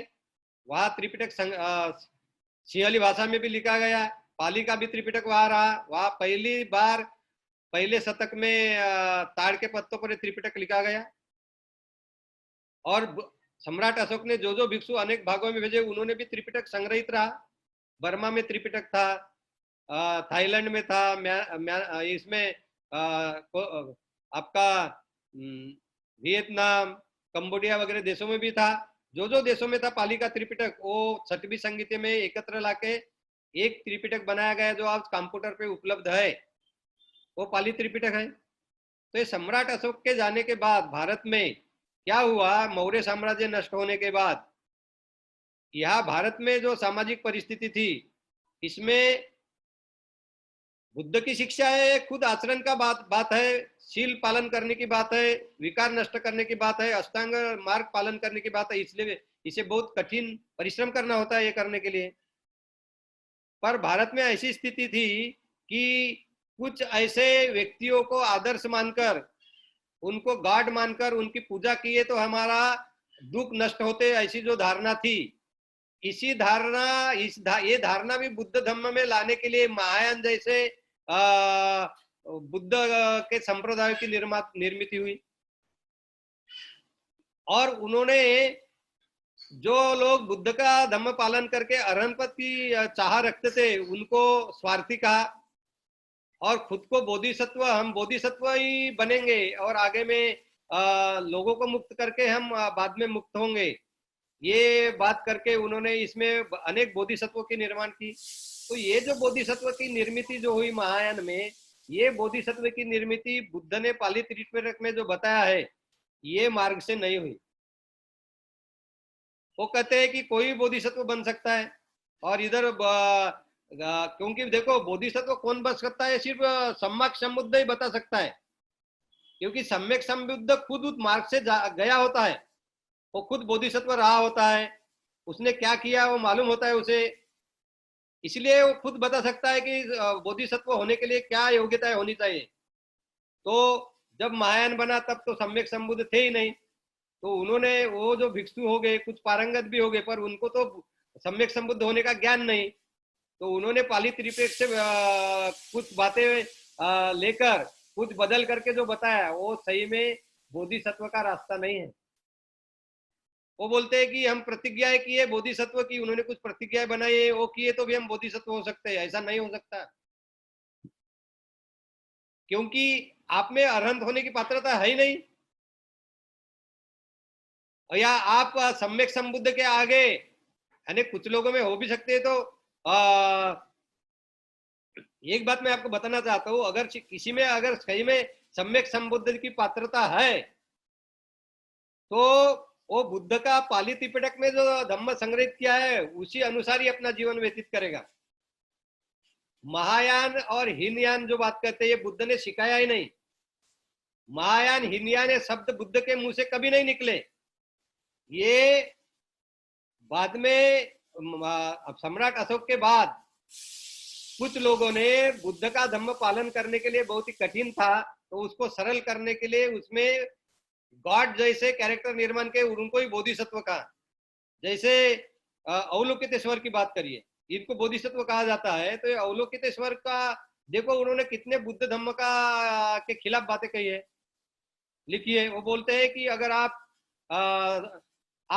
आपके घर को आग लगी है, आप आग में आपके चपेट में आ गए हो, तो आप अवलोकितेश्वर का अगर नाम लोगे तो आग बुझ जाती है।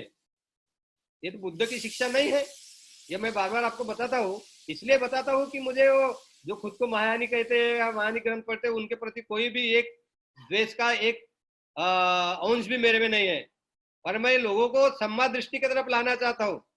ये ऐसी गलत शिक्षा में लोग रहे तो उनका धम्म में विकास नहीं हो सकता।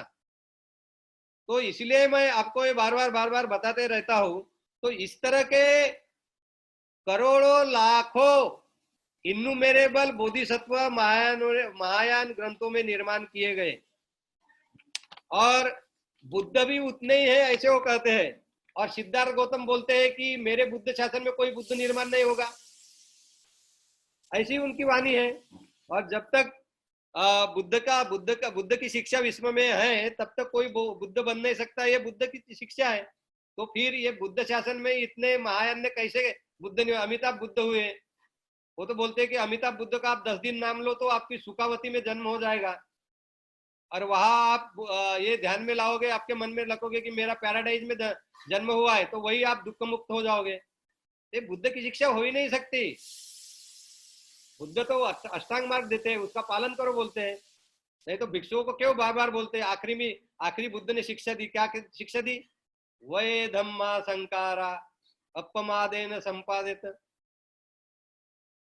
सभी जो भी चीजें निर्माण हुई है वो अनित्य है, वो जानो।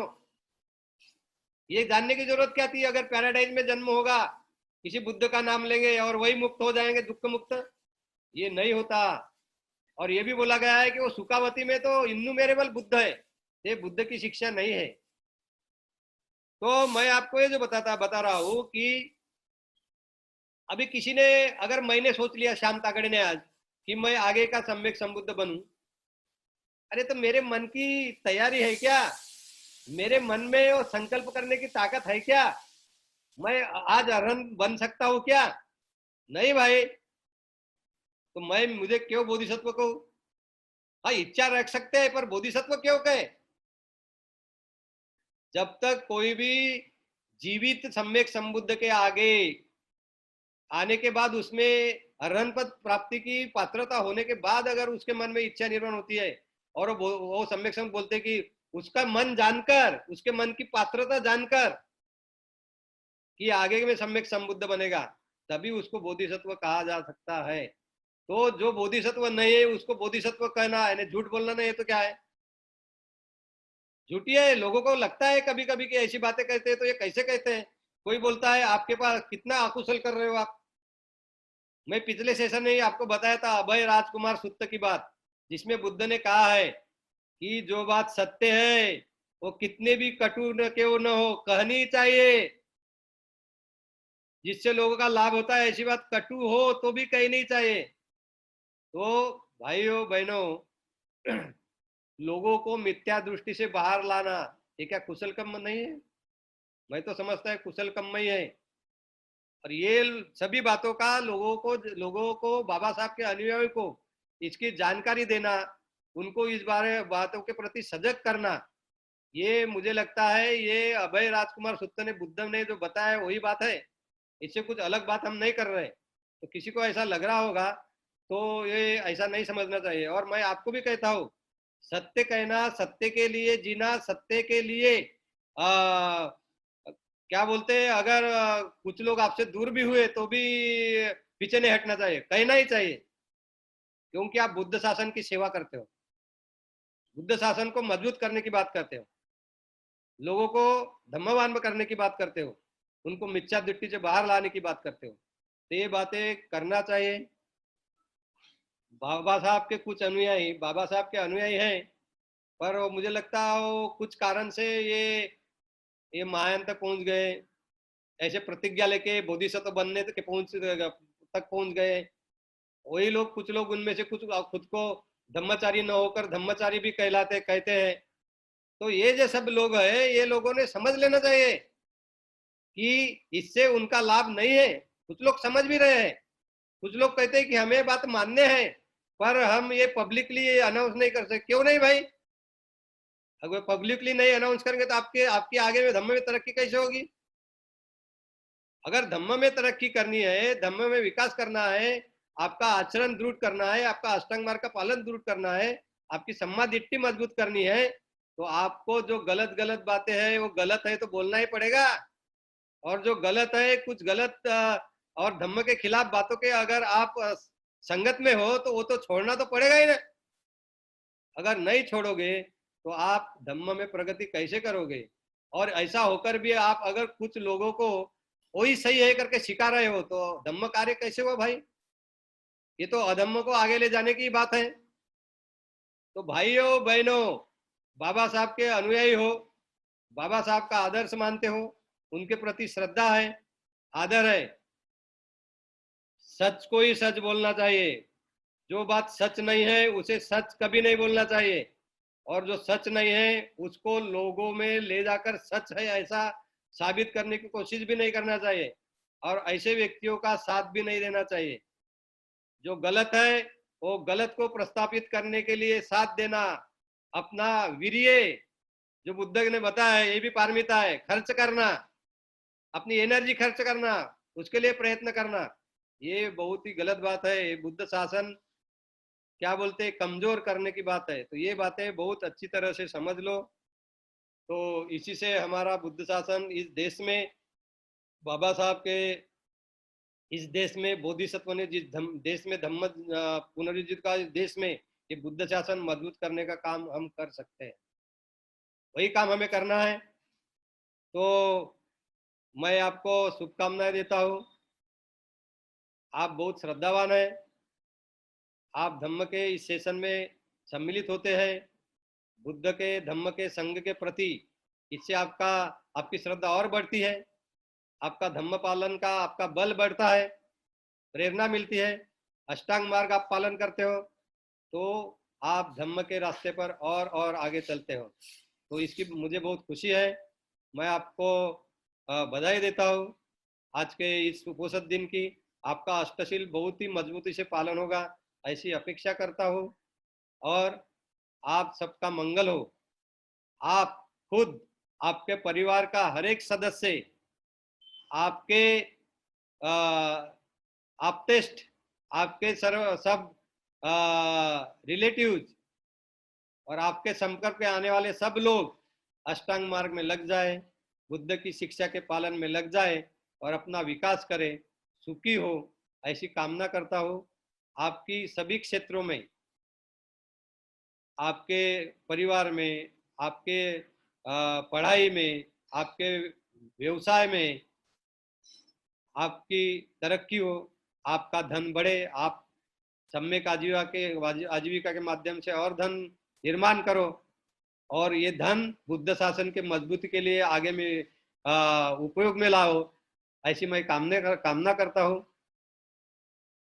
सब्बे सत्ता सुखिनो होन्तु, सब्बे सत्ता खेमिनो होन्तु, सब्बे सत्ता सुखितत्तो होन्तु। सर्व शारीरिकरित्या व मानसिकरित्या सुखी हो, सर्वांची संकटापासून मुक्तता हो, सभी लोग शरीर से और मन से सुखी रहे, सभी संकटों से मुक्त रहे। Let all beings be happy both physically and mentally. Let all the obstacles remain away from them.